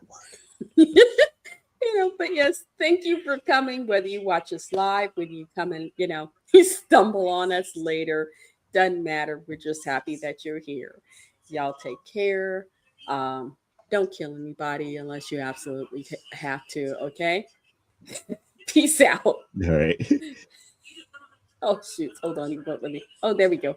Yeah. So that brings us to our friend who does not eat who does not eat Great Nuts, and our sponsor for the evening, which is Plaza Fire Graphics and Jeffrey Hayes. If you need somebody who is an award-winning artist who have won several Pope Factory Awards for many different book covers that he has done, this is the guy that you want working on your stuff, where you can have people coming to your table asking you like, "Ooh, I like that cover. Tell me more about that book." And if you don't believe me by that description, then believe this video that you're about to see.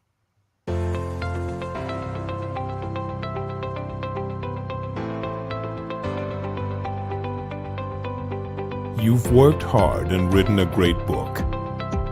Now it's time to give it a great cover. If you're an indie author or small press publisher, Plasma Fire Graphics is your source for affordable cover illustration and graphic design.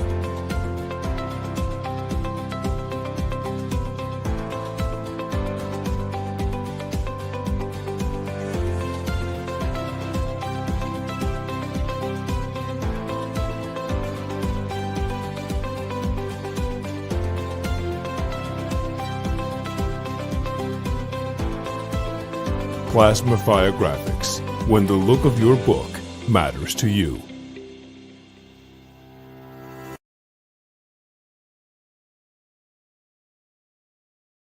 You saw what he's done for other people, and he could do the exact same thing for you. So hit up Jeffrey Hayes at platinumfiregraphics.com or his Facebook group for Platinum Fire Graphics. As far as I am concerned, I will be back here Saturday for another episode of From the Desk of a Small Press Publisher. I'm not certain what I'm going to talk about on Saturday, but I got a good idea what it could be. But I'm not going to tell you just yet here. There will be the new comic book pickups for the week here and a couple other announcements. So it'll be a fun-filled episode on that aspect here. But for now, we'll see you guys next Thursday. As I always say, live life, grow, and be well. And unlike our founder of Comic Book Spectrum, Brian K. Morris, I don't care if you wash your hands, but never, and I do mean never, apologize for being awesome. Catch you next week here on Comic Book Spectrum.